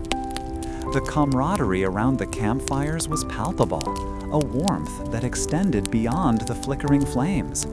We shared stories, not of past glories, but of the present struggle and the future we hoped to build. Even the simplest act of sharing a piece of dried fruit or a drink of water felt imbued with a new meaning, a silent acknowledgement of our shared humanity and our collective fight for a better tomorrow. The distant sound of temple bells, a common sound in this land, seemed to carry a different resonance now, a reminder of the world we were fighting against and the new world we aspired to create. The knowledge that I was becoming more than just a gladiator, that my Thracian instincts were valued and needed, gave me a purpose I had not felt since my capture. My mission to survive had now transformed into a mission to build, to fight for a future where such suffering would be a distant memory. And this meeting with Spartacus marked the true beginning of that endeavor. The familiar, rough wool of my tunic scratched against my skin as we moved through the scrubby hillsides. It was a welcome change from the coarse rags of the ludus, a small comfort after the chaos of our escape. We were a ragged band, fewer than 50 of us now, the dream of freedom still a raw, exhilarating thing, but tempered by the constant need to move, to hide, and to find sustenance. The sun, when it broke through the sparse clouds, warmed my shoulders, and I took a slow, deliberate breath, trying to gauge the unseen dangers around us. This land, though seemingly wild, held its own rhythms, and I recognized some of them. The way the few birds called, a sharper note than I was used to, suggested the presence of larger predators nearby, or perhaps just a different kind of avian life than my Thracian homeland. My years spent observing the wild, tracking game, and understanding the subtlest shifts in the environment were serving me well now. These were skills that the Romans, for all their organized might, often overlooked, dismissing anything that wasn't learned from a drill sergeant or inscribed on a scroll. Our group, a mix of gladiators and other escaped slaves, was still finding its footing. Trust was a fragile commodity, forged in shared fear and the desperate hope of finding Spartacus. We had heard his name whispered among the enslaved in Capua, a legend even then, a man who refused to break. Now we were following those whispers, navigating the winding roads and hidden valleys of Italia, a land that felt both alien and strangely familiar. The thought of joining a force led by such a man gave a flicker of warmth against the gnawing uncertainty. As we skirted a small village, the unmistakable smell of wood smoke and something savory, perhaps roasting meat, reached us. My stomach gave a low grumble. We had subsisted on little more than dried figs and hard bread for days, and the aroma was a cruel, beautiful torment. I watched as some of the men, driven by their own hunger, began to edge closer, their eyes fixed on the cluster of low, clay-roofed dwellings. I felt a familiar tension rise within me. My Thracian training had taught me the value of resourcefulness, but also the danger of rash action. A raid on a village, even a small one, could bring swift and brutal Roman retribution, a force that was never far away in these parts. We were a fugitive force after all, and our very existence depended on remaining unseen, on melting into the landscape rather than confronting it directly. Yet the look in the eyes of my fellow gladiators, Gauls and Germans mostly, and a few dark-skinned men from North Africa, spoke of a desperation I understood all too well. They had known the lash, the arena, the utter hopelessness of slavery. This land held the promise of something more, and hunger was a powerful motivator. It was a debate playing out silently, the stark need for sustenance clashing with the paramount need for survival. Then a sound cut through the relative quiet of the countryside. It was the sharp, distinct ring of metal on metal, closer than I would have liked. My head snapped up, my senses immediately on high alert. It was the unmistakable sound of Roman legionaries practicing their drills, their disciplined movements a chilling counterpoint to our own scattered progress. They were nearby, likely patrolling the roads, their presence a constant looming threat. This was precisely the kind of encounter we had to avoid. We were not an army yet, not by any Roman standard. We were a collection of desperate souls, armed with scavenged weapons and a burning desire for freedom. To engage a Roman patrol now would be to invite annihilation, to snuff out the nascent flame of rebellion before it could truly catch fire. It was a sobering thought, reinforcing the wisdom of caution. A few of the men muttered, their hands instinctively going to the crude swords and knives they carried. They had faced Roman soldiers in the arena, albeit in a controlled environment, and the memory of their power was still fresh. I saw the flicker of apprehension, but also a glint of something else, a dawning understanding that these trained killers, these oppressors, were indeed vulnerable if one knew how to strike. It was then that one of the gladiators, a large Gaul named Titus who had shown a surprising aptitude for stealth during our escape, pulled me aside. His voice was a low rumble, barely audible above the distant clatter. "There is a supply wagon," he whispered, gesturing vaguely towards a dip in the terrain that offered cover. "I saw it moving earlier, with only a few guards. If we are quick..." The suggestion hung in the air, a risky proposition. A supply wagon would mean food, perhaps better weapons, and most importantly, a taste of victory, a tangible symbol that we could indeed fight back and win. It was the kind of opportunity that could transform our ragged band from fugitives into something more, a force with the means to sustain itself and grow. However, the risk of confronting even a small contingent of Roman soldiers was immense. I looked back at our group, then towards the direction Titus had indicated. The distant sounds of the Roman drill were a stark reminder of our precarious position. My Thracian instincts urged caution, the deep-seated understanding of preserving one's strength for a decisive blow. Yet the gnawing hunger, the desperate need for resources, and the undeniable appeal of striking a blow against our captors warred within me. This was a critical juncture, a moment where the path forward branched and the choice would carry significant weight. My gaze fell upon a patch of rough-hewn rocks, a natural barrier that offered some concealment. I saw how the other gladiators were already scanning the landscape, their eyes calculating the angles of approach, the possible escape routes. This was the reality of our new existence: constant assessment, constant calculation of risk and reward. It was a far cry from the ordered brutality of the ludus, but it was a freedom that demanded vigilance and sharp thinking. Titus saw the gears turning in my head. He nodded, a subtle acknowledgement of the shared burden of leadership we were beginning to feel. The others, sensing a decision was imminent, had quieted, their gazes fixed on me, on us. They were looking for direction, for the courage to act. This moment was not just about food or weapons.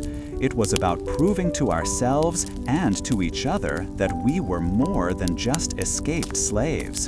We were the seeds of something new. I thought of the stories of Spartacus, of his own daring escapes and his refusal to bow. He was forging a path, and we were following it, even if we didn't fully understand its end. To hesitate now, to let fear dictate our actions, would be to betray the very spirit of defiance that had brought us this far. We had to seize opportunities, to learn and adapt, and to show the Romans that we would not be easily broken. With a final, decisive nod to Titus, I turned to the others. My voice, though not loud, carried an authority that surprised even me. "We move," I declared, my eyes meeting theirs. "But we move smart. Titus, you lead the approach. The rest of us will provide cover, using the terrain to our advantage. Remember our training. Remember how we fought in the arena. This is no different. Only the stakes are higher, and the prize is our very lives."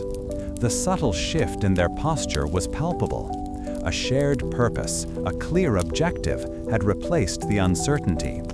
We began to move, low to the ground, weaving through the sparse vegetation, our steps quiet and measured. The distant sounds of Roman drills seemed to fade as our focus narrowed, our individual hopes coalescing into a single unified drive. The raw, acrid scent of the dry earth rose around us as we advanced, a familiar smell that now felt like the scent of our emerging destiny. The objective, a Roman supply wagon, rumored to be carrying food and fresh armor, sat vulnerable in a shallow ravine, guarded by only 3 legionaries. Their disciplined postures spoke of routine, of a belief that the wilds of Italia offered no serious threat to the might of Rome. They were clad in segmented armor, their shields stacked nearby, their short swords resting easily in their hands. To them, we were likely just a swarm of fleeing slaves, a minor nuisance to be dealt with swiftly.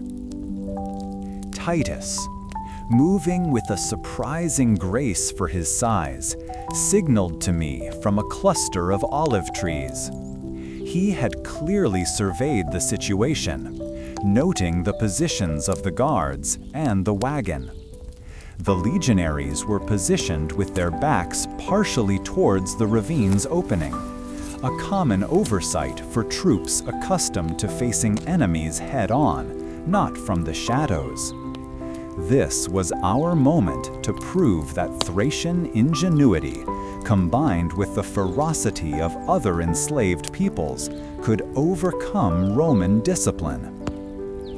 I signaled to the others who had positioned themselves on the opposite side of the ravine. We would create a diversion, drawing the attention of 2 of the guards, while Titus and another, a swift Greek gladiator named Lycon, would attempt to neutralize the 3rd guard and secure the wagon.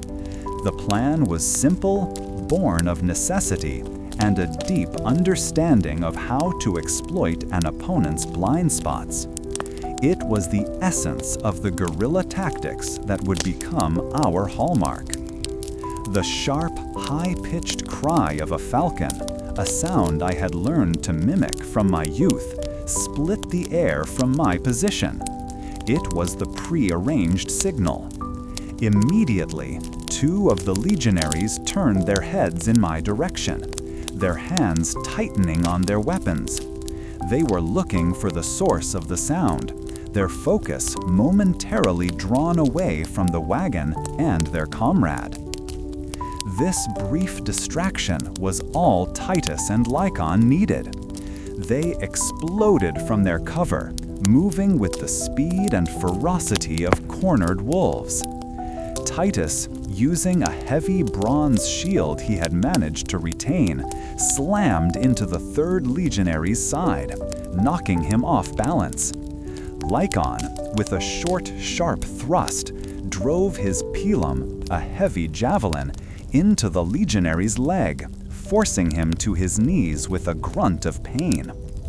Simultaneously, I and another warrior, a fierce woman from Germania named Freya, advanced from our position, drawing the attention of the remaining 2 guards. Their surprise was evident, but quickly replaced by their ingrained training.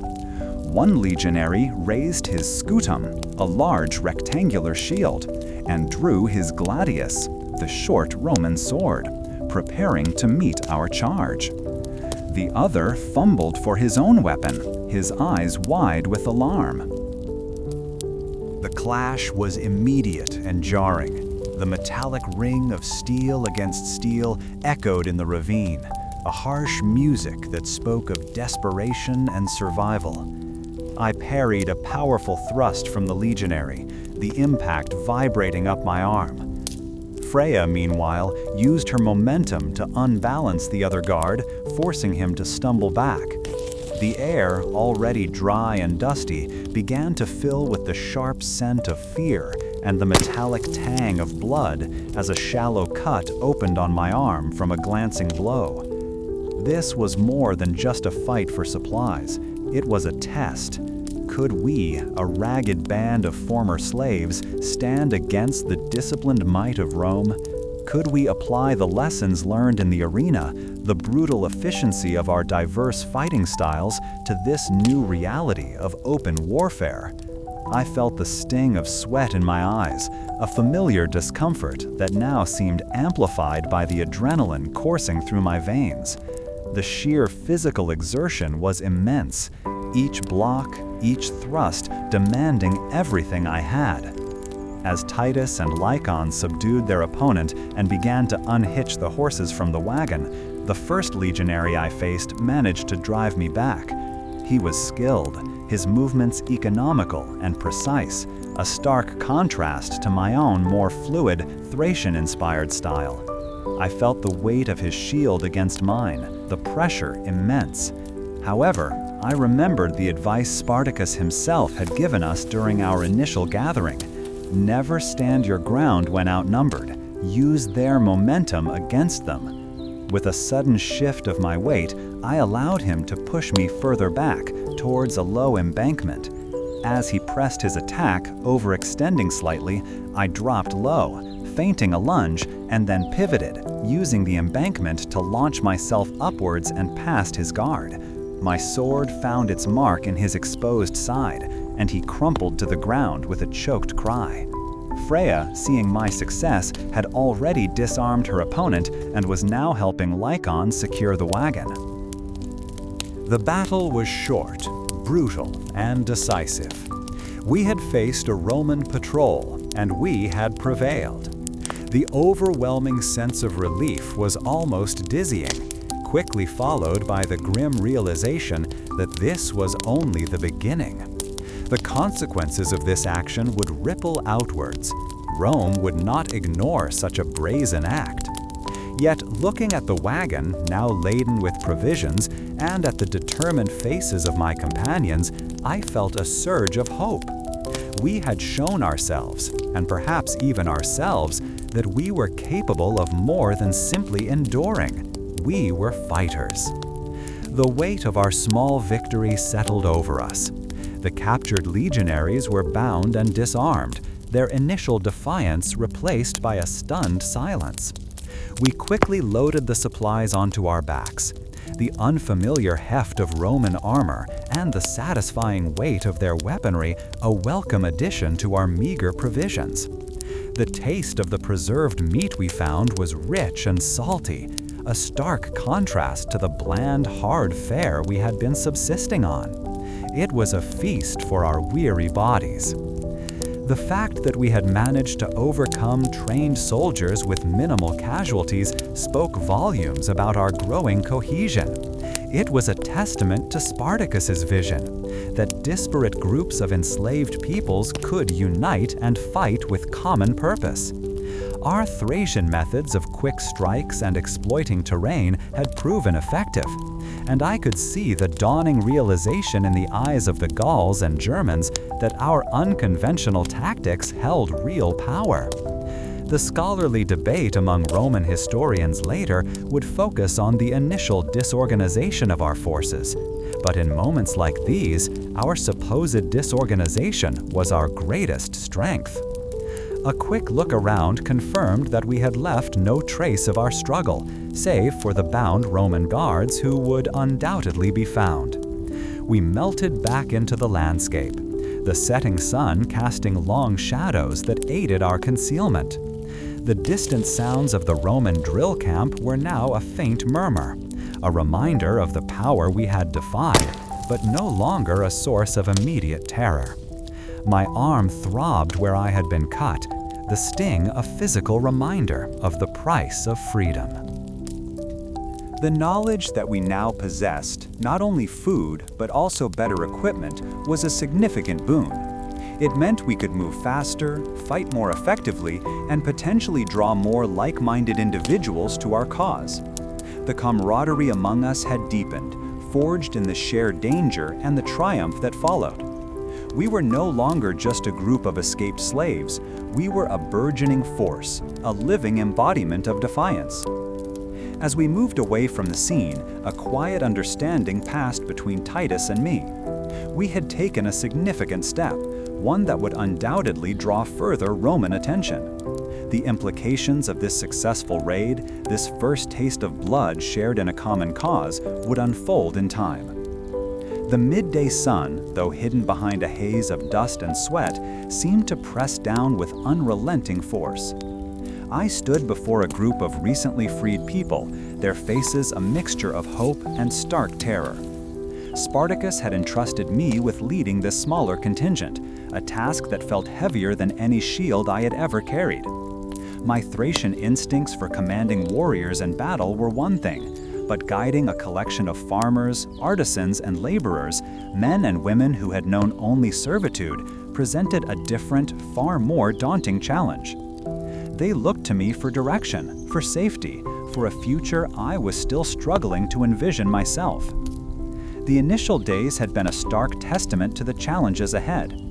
Food was scarce, a constant gnawing ache in our bellies, and the meager supplies we managed to forage were quickly depleted.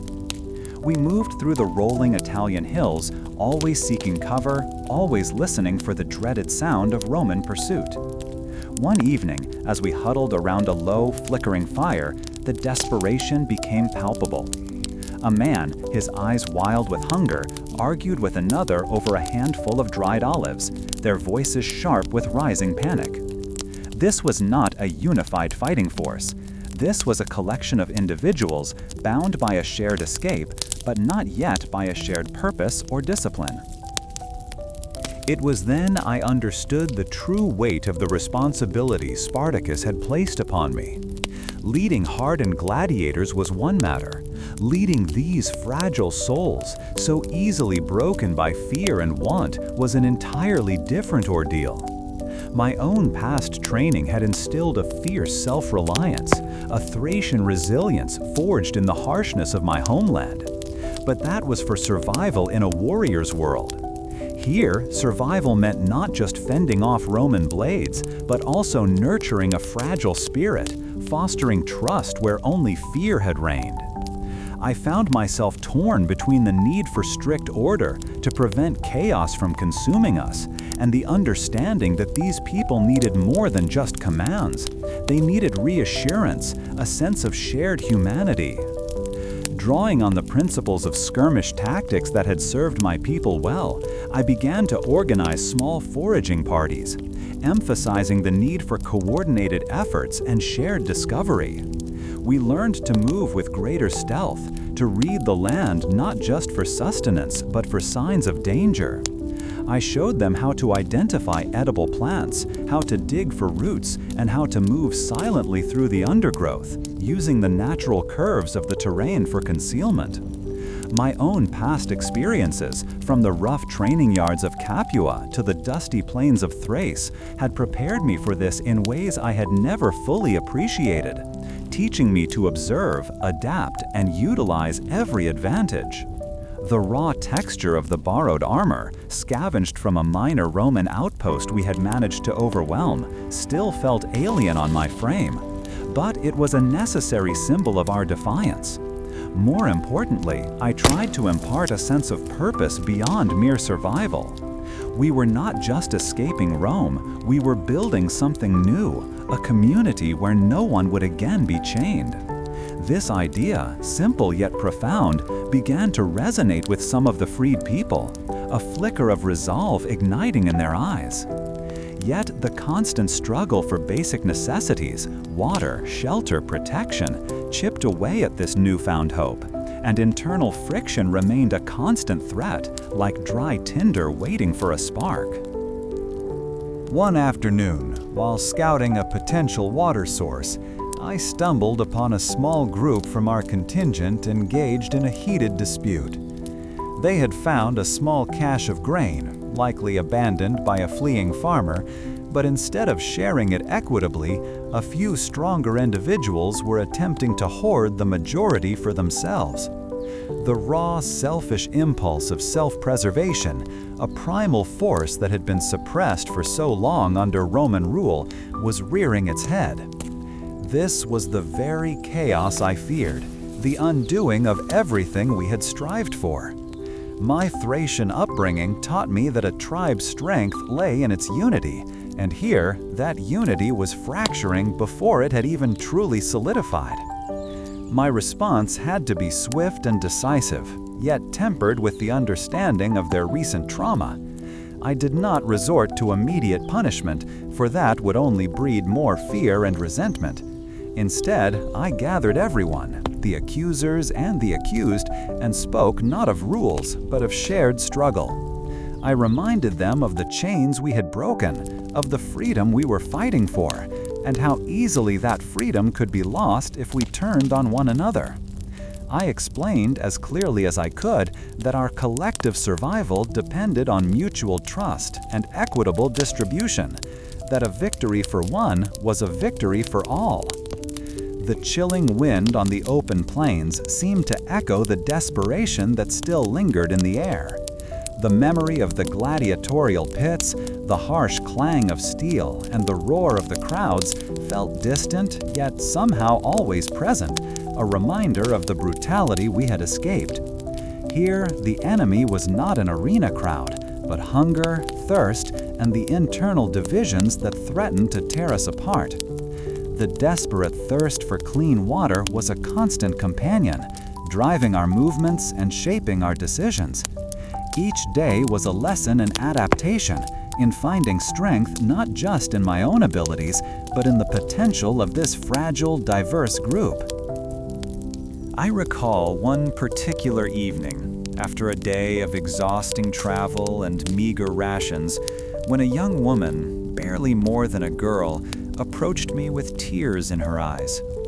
She had been separated from her small child during our escape from Capua, and the gnawing fear of her child's fate was consuming her. This was not a tactical problem I could solve with formations or ambushes. This was a human tragedy, a wound that the harsh realities of our new existence had ripped open. My professional expertise in warfare offered no solace here, only the stark understanding of how deeply personal loss could cut, even in the pursuit of collective freedom. I had to choose between focusing on our immediate survival and addressing her profound grief. Part of me urged practicality, the need to press on, to remain focused on the larger goal.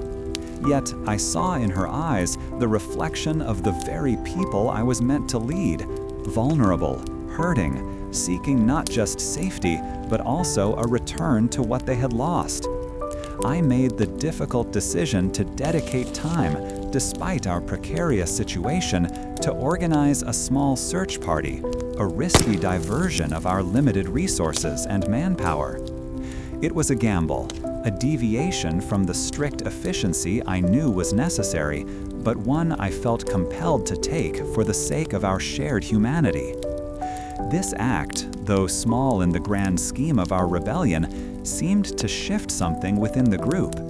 When the search party returned, having found no trace of her child, but having brought back a handful of ripe figs, the young woman offered them to me, then to others, a gesture of profound gratitude and renewed generosity.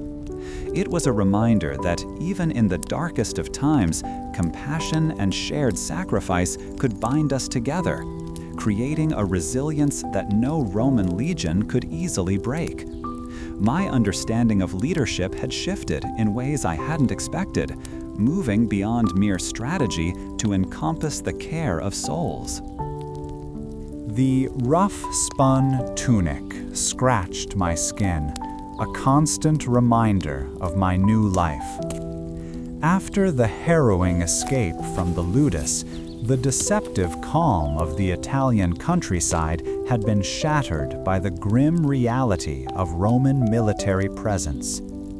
Our small band of freed gladiators and slaves, now numbering just over 50, had been making our way south, hoping to merge with the larger rebel force rumored to be gathering, when we encountered a Roman patrol near a small walled town. My initial training had focused on individual combat in the controlled chaos of the arena, but this was different. This was facing organized, disciplined soldiers in the open. The sounds of their approaching march reached us first, a rhythmic pounding of sandals on the dusty track, accompanied by the jingle of harness and the occasional sharp bark of an order. I crouched behind a low stone wall, the rough texture of the rock pressing against my cheek. My hand tightened on the short, heavy gladius, a weapon I had grown disturbingly familiar with. My previous Thracian training had emphasized speed and flanking, but against a formation of legionaries, such tactics seemed like throwing pebbles at a fortress. I could see the gleam of polished bronze helmets and the sharp edges of pilum being readied. This particular town, whose name I never learned, was a hub for Roman supplies. We had hoped to slip past it, to gather what we could from isolated farmsteads, but the patrol had intercepted us. My comrades, equally wary, fanned out slightly, seeking what little cover the sparse roadside offered. The air itself felt tight, not from any oppressive heat, but from the coiled tension of anticipation. My breath came shallow, each inhale tasting of the dry earth kicked up by the approaching soldiers. I felt a familiar prickle of unease, a sensation that had become a constant companion since my days in the Capuan pens. One of the older gladiators, a Gaul named Valerius, signaled to me. He pointed towards the town's outer wall, where a section seemed to be undergoing repair, scaffolding still clinging to the stone. He gestured that we might use the confusion of the soldiers to attempt a swift breach there, rather than face them directly in the open. The idea was bold, almost reckless. It meant abandoning the advantage of surprise we might have had if we continued our silent movement. My mind wrestled with the options, weighing the immediate danger of engagement against the unknown perils of a direct assault on a fortified position. I found myself torn. On one hand, the disciplined ranks of the Romans were a formidable barrier, and a direct confrontation would likely be costly. On the other hand, attempting to scale the town walls under their watchful eyes, with the very real threat of being trapped between the patrol and the town itself, held its own brand of terror. I could see the stern faces of the legionaries, their expressions set in grim determination. This was a test of more than just my fighting skill. It was a test of quick thinking and the willingness to take calculated risks. We decided to try Valerius's plan. The sounds of the approaching patrol were closer now, their formation tightening. I saw a chance. As the lead legionaries drew nearer, a group of our men, the quickest and most agile among us, darted towards the section of the wall Valerius had indicated. The legionaries, focused on the main body of our group, initially seemed unaware of this flanking maneuver. It was a desperate gambit, relying on the Romans' belief that we would stand and fight in the open. I watched, my heart pounding against my ribs, as they began their scramble up the rough stone, using the scaffolding for support. Suddenly, the harsh clang of Roman armor against stone alerted the patrol to our true intentions. Shouts erupted, and a volley of pilum whistled through the air, finding their marks with sickening thuds. I heard cries of pain from the attackers, and I knew our attempt to bypass the patrol had become a desperate engagement. My Thracian instincts, honed by years of survival in the wild, urged me to find cover and assess the situation, rather than charging blindly into the fray. This was a brutal lesson in how organized forces could quickly adapt to unexpected tactics. The lead soldiers of the patrol turned, their shields interlocking to form a solid wall. They advanced steadily, their short swords held ready. I saw a few of our comrades fall, overwhelmed by the sheer weight and discipline of their assault. The smell of sweat and fear, both mine and others, was sharp in my nostrils. It was a stark contrast to the controlled aggression of the arena. Here there was a chilling efficiency to their movements, a relentless pressure that sought to crush any resistance. The festive air of the nearby town, now so close, seemed impossibly distant. I found myself having to fight my way towards the walls, deflecting blows from Roman gladii with my own, the metallic rings echoing sharply. My training in the ludus had prepared me for this sort of close-quarters combat, but the sheer numbers and the coordinated pushes from the legionaries were overwhelming. I managed to disarm one soldier with a swift leg sweep and a twist of my captured weapon, a moment of pure instinct that surprised even me. Yet, even as I fought, I saw the grim reality of our situation. Our attempt to gain entry into the town had become a chaotic skirmish on its very doorstep. With a surge of adrenaline, I reached the base of the wall where Valerius and a few others were already beginning to ascend. The rough stone offered good handholds, and the scaffolding, though rickety, provided a way up. Below, the sounds of fighting continued, our small band desperately trying to hold off the Roman patrol, buying us precious time. A quirky detail I noticed amidst the chaos was how the town's few guard dogs, usually boisterous, were cowering, their whines barely audible above the din. It made me wonder about the nature of their own captivity. We scrambled over the parapet, landing heavily on the dusty ground within the town. The place was sparsely populated, the inhabitants seemingly accustomed to such disruptions, or perhaps simply too afraid to venture out. We moved quickly through narrow lanes, the sounds of battle fading behind us, replaced by the murmurs of hushed voices from within houses. The immediate threat of the patrol was gone, but now we were inside a Roman-controlled settlement, with no clear allies, and the knowledge that more Roman forces would surely be alerted to our presence. The encounter had tested me in ways I was only beginning to grasp. The plains south of Mount Vesuvius, once teeming with grain and life, now bore the scars of our passage. Where wagons once rolled, only churned mud and the occasional splintered wheel remained, a testament to our desperate need for supplies. Our numbers had swollen, a river of freed souls flowing towards an uncertain future, but our resources dwindled with each passing day. The Roman patrols, once a distant threat, now seemed to be everywhere, their disciplined formations a stark contrast to our ragged, determined ranks. This meant we were constantly on the move, seeking shelter in the shadowed valleys and dense copses of trees that dotted the landscape. Following this, our journey took a grim turn as we encountered a small settlement, its inhabitants fleeing in terror at our approach. The fear in their eyes mirrored the fear I had known in Capua, a stark reminder of the disruption our rebellion brought. We found little in the way of food, only a few wilting vegetables and sacks of grain that had been spilled and trampled.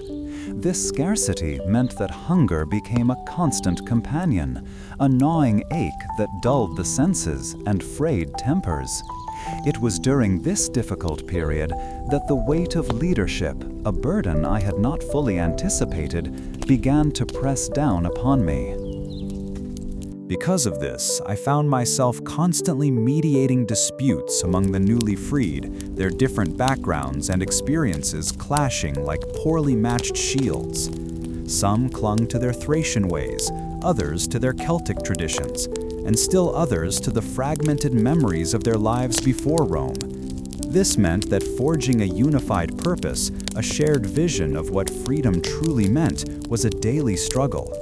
I remembered the disciplined bonds of the ludus, the clear hierarchy that dictated every action, and I yearned for that simplicity, even as my heart ached for the injustice that created it. Building on this foundation of internal struggle, we learned of a Roman legion marching towards our position, their reputation preceding them like a storm cloud.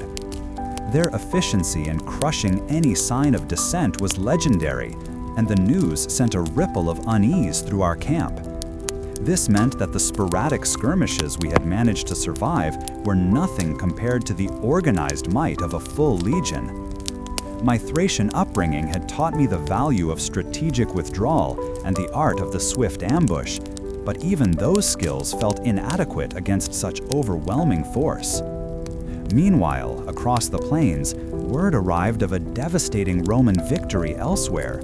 Reports spoke of villages burned and our people scattered, a chilling illustration of the stakes involved. This news hit us hard, a heavy blow that tested the resolve of even the most hopeful among us. It was then that the harsh reality of our situation truly began to sink in, the understanding that freedom would not be gifted, but wrested from Roman hands through unimaginable sacrifice. The taste of ash, a lingering memory from burning fields, seemed to fill my mouth. This process led to a profound internal conflict, a wrestling between the burning desire for vengeance against our oppressors and the higher ideal of creating a just society, a place where such cruelty would not exist. I saw the faces of friends lost in previous encounters, men who had shared laughter and hardship with me, and the urge to strike back, to inflict pain for pain, was a powerful temptation.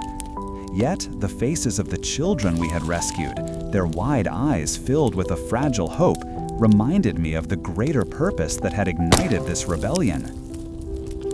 Therefore, as we moved into a densely wooded region, a place where the canopy overhead broke the harshness of the sky, I made a difficult choice concerning our foraging parties. I decided to split our strongest fighters into smaller, more mobile groups, tasking them with drawing the attention of Roman scouts away from the main body of our people. This meant increasing the personal risk for those men, a risk I knew they would willingly undertake for the cause, but it also meant spreading our forces thinner. Consequently, one such scouting party, led by a former gladiator with whom I had shared many a grim training session, encountered a Roman cohort. The fight was brutal, a clash of desperation against discipline. I could only imagine the ferocity of their stand, the way they used the natural cover of the trees to their advantage, a tactic that echoed our Thracian training in rocky, uneven terrain. The sounds of that distant engagement, muffled by the trees, reached us as a harsh mix of shouting and the metallic clang of steel. As a result of this engagement, the Roman forces were temporarily held at bay, but the cost was steep. Our scouts suffered casualties, and the survivor who brought the news was grim-faced, his tunic stained with blood.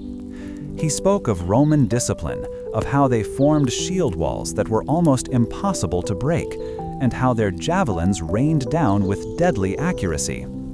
This meant that our previous battlefield successes, often won through surprise and quick maneuvers, would be far harder to achieve against such organized opposition. Moreover, the intelligence gathered confirmed that the legionary force was larger and better equipped than we had anticipated, a sobering realization that dampened spirits across our camp. This discovery underscored the desperate need for reliable supplies and the danger inherent in our current state of relative disorganization. The rough feel of a discarded Roman shield, one of the few pieces of captured equipment that had made it back from the skirmish, seemed to mock our own meager armaments. This period of intense reflection led me to understand the true cost of freedom, not just in blood spilled on the battlefield, but in the constant struggle for survival, the gnawing hunger, and the heartbreaking loss of comrades. It became clear that our rebellion was more than just a fight against Rome. It was a test of our very humanity, a challenge to maintain our ideals amidst the brutal realities of war. The future we envisioned, one of peace and dignity, seemed impossibly distant. This encounter with the overwhelming power of Roman arms lingered in my thoughts, forcing a reassessment of our strategies and our ultimate goals. The mountain winds had been our closest companions for weeks, whistling through our rough shelters and carrying the bleating of distant sheep across the stark slopes. We had found refuge in these heights after our escape from Capua, a sanctuary of sorts from the Roman legions that hunted us. Now, however, the scattered nature of our growing band presented a different kind of challenge. Many new faces, freed slaves from countless backgrounds, had joined us, bringing their own hopes and fears. Spartacus, a man whose very presence seemed to calm the volatile spirit of our movement, was trying to forge us into something more than a fleeing mob. The council convened in a sheltered ravine, the flickering light of our campfires pushing back the deep shadows. Spartacus spoke of Rome's relentless pursuit, of the legions marching with their disciplined formations and sharp, gleaming armor. He explained that our survival now depended on strategic strikes, not just random raids, and that our knowledge of the land would be our greatest weapon. He turned to me, his gaze steady. "You know these hills, warrior. You have a mind for how men move through the shadows. Where can we strike a blow that will wound Rome, but not scatter our own people?" My thoughts immediately turned to the foothills below, where the fertile plains met the rugged terrain. Roman supply routes crisscrossed these areas, vital arteries feeding their campaigns. I recalled observing them during my forced marches, the predictable patrols, the wagons laden with grain and weapons. These routes were less defended than major settlements, yet a successful raid could disrupt Rome's ability to continue its pursuit and provide us with much-needed resources.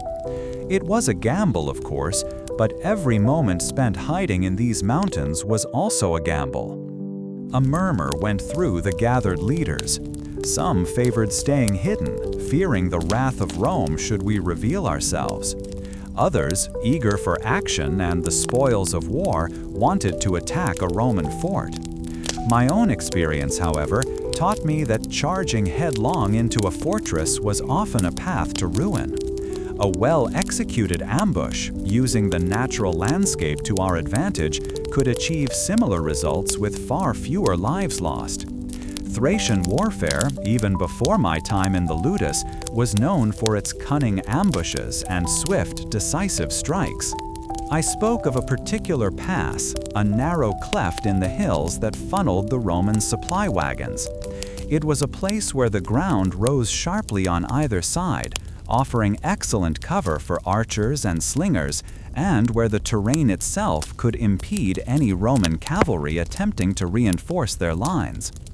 The smell of wood smoke from our fires mingled with the sharper, more resinous scent of the pine trees that clung to the slopes. I could feel the eyes of Spartacus and the others upon me, waiting for my counsel. The decision was not mine alone. but my suggestion carried weight. Spartacus understood the value of my battlefield insights, gained through both Thracian tradition and the brutal education of the arena. He considered the practicalities, the numbers needed, the timing. He also understood the morale of our people. We needed victories, small ones perhaps, to fuel the hope that kept us from succumbing to despair. We needed to show Rome that we were not merely slaves, but warriors fighting for a cause. The subsequent days were a flurry of quiet preparation. Small groups, equipped with whatever weapons they could find or fashion, moved stealthily towards the chosen pass. We carried provisions of dried meat and dates, the tart sweetness of the fruit a welcome relief from the blandness of our usual fare. The constant, distant bleating of sheep served as a reminder of the lives we fought for, the simple existence denied to us by Rome's avarice. Each warrior understood their role, their movements honed by the shared urgency of our mission. As we positioned ourselves on the slopes, the sounds of the wider world seemed to recede. The only noises were the rustling of leaves, the occasional sharp cry of a mountain hawk, and the hushed whispers of my fellow rebels. I felt a familiar tension settle within me, a coiled readiness that was a remnant of my Thracian upbringing and sharpened by my gladiatorial training. This was not the roar of the arena crowd, but a different, more profound kind of focus, a deep understanding of the immediate stakes. The first sight of the Roman wagons lumbering like metallic beetles along the road below brought a fresh surge of resolve. Their heavy carts were a symbol of Rome's power, its ability to move vast resources across its empire. My task was to coordinate the initial assault, to ensure our slingers and archers rained down their deadly projectiles before the legionaries could even draw their swords effectively. This required a precise understanding of timing, of when the wagons would be most vulnerable and when our men could spring their trap. The strategy worked better than I had dared hope. The sudden hail of stones and arrows from the concealed positions created immediate chaos among the wagon train's escort. The rough ground made it difficult for their more heavily armored men to advance quickly. I saw several Roman soldiers stumble and fall, their polished armor proving cumbersome rather than protective in this terrain. It was a jarring, yet strangely satisfying sight to see their disciplined formations broken by the very landscape they sought to control. We had gathered enough grain and weapons to make the day a success, a tangible gain that would feed and arm many. Yet, even in victory, the cost weighed heavily. I saw the grim faces of men who had lost brothers or friends in the brief, brutal skirmish. The harsh feel of a captured Roman shield, still slick with blood, was a stark reminder of the violence that fueled our fight for freedom. The smell of wood smoke from the burning Roman carts stung my eyes and throat, a scent that had become all too common in our lives. My role had shifted from mere survival to something greater. I was no longer just a captive or a gladiator, but a part of something that was shaping the destiny of many. The desire to simply escape had long since been replaced by a deeper commitment to this struggle.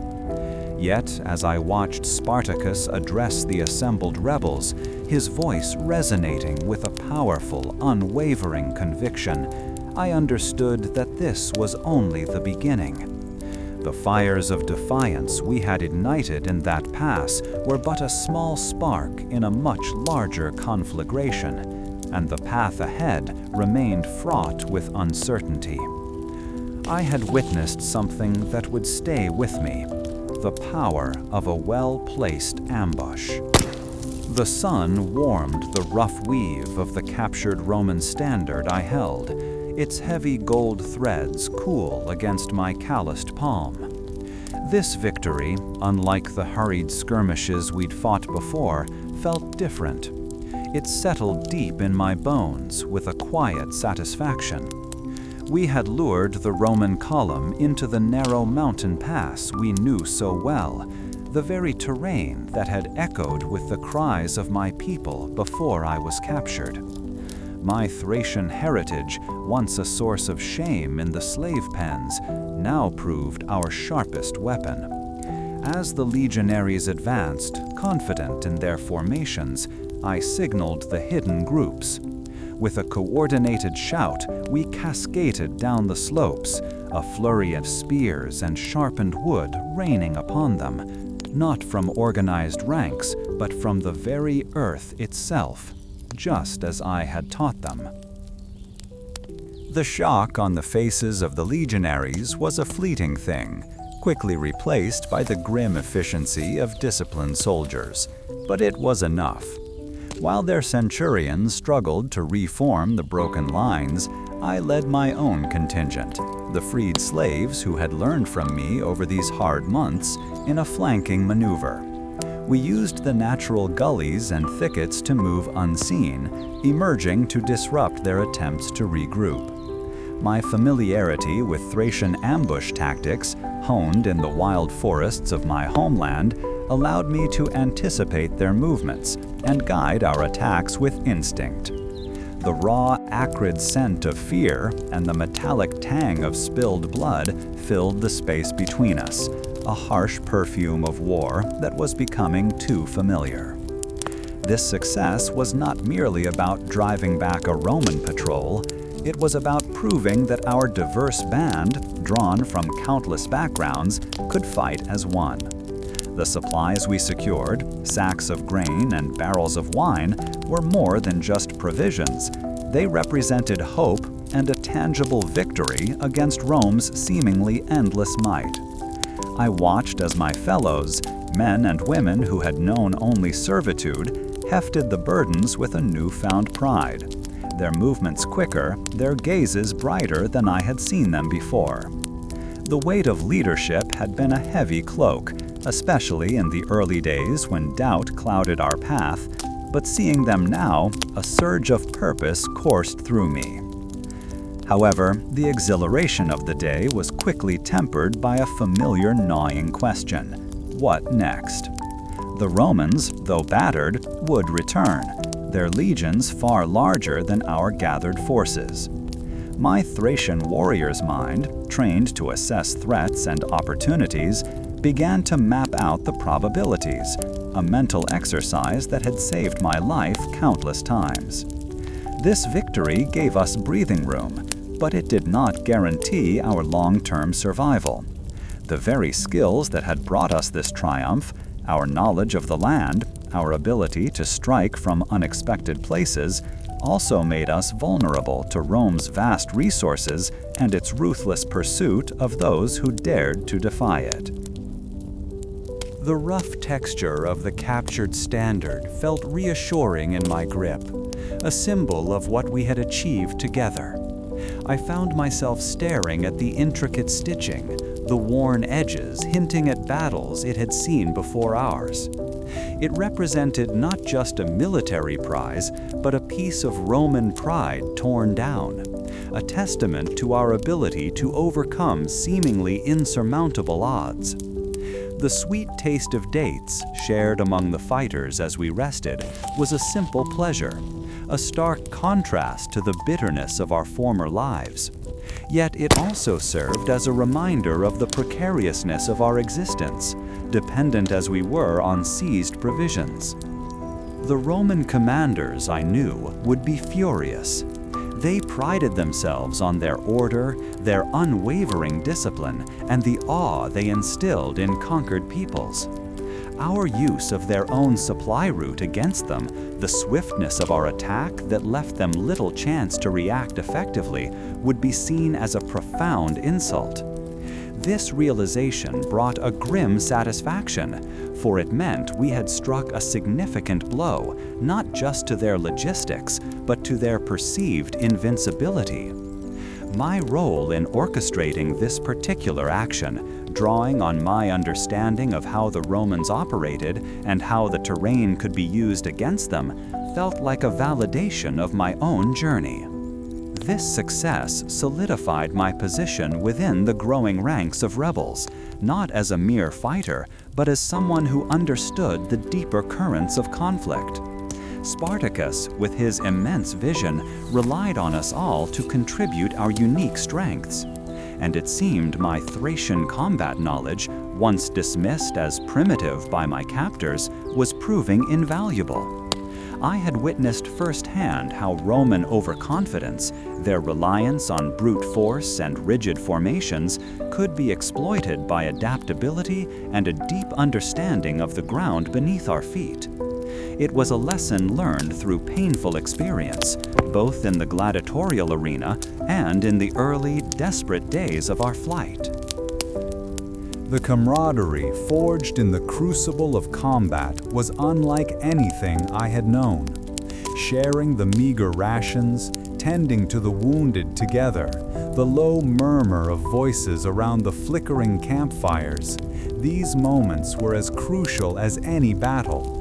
They spoke of a shared dream, a future where our children would not know the sting of the lash or the shame of chains.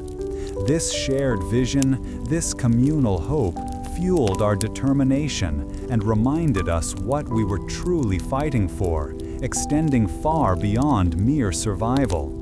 It was the promise of dignity, of self-determination that bound us together with an unbreakable thread. The question of the future weighed heavily. Victory today did not erase the looming threat of tomorrow. While I felt a surge of pride in what we had accomplished, a deep weariness also settled upon me. Each battle, each forced march chipped away at our numbers, at the spirit of those who had so recently found freedom. The path ahead was uncertain, fraught with perils that even the most skilled warrior could not fully anticipate. Yet, as I looked at the faces around me, illuminated by the dying embers of the fire, I saw not despair, but a quiet resolve that mirrored my own. My Thracian understanding of the land had led us to this moment of hard-won advantage. As the day's light fades, let us recall the fiery spirit of Spartacus, whose journey from the sands of the gladiator arena to the heart of a rebellion against the might of Rome echoes through the ages. Imagine standing with us, brothers and sisters, once bound by chains, now united by the unwavering hope for freedom. We followed Spartacus from the first breath of defiance in Capua through the desperate skirmishes and triumphant victories that saw our numbers swell like a tide against the Republic's legions. Though our fight was fierce and the path strewn with sacrifice, the embers of our courage continue to glow. As you drift into slumber, let the weight of your cares dissolve like mist. The spirit of our cause, the unwavering pursuit of dignity, is a legacy that will forever inspire. Rest now, for in the quiet of the night, even the mightiest of rebellions finds its peace, and tomorrow, like the dawn, will bring its own gentle light. Sleep soundly, with the knowledge that you are a part of a grander narrative, a story of human resilience that time itself cannot erase.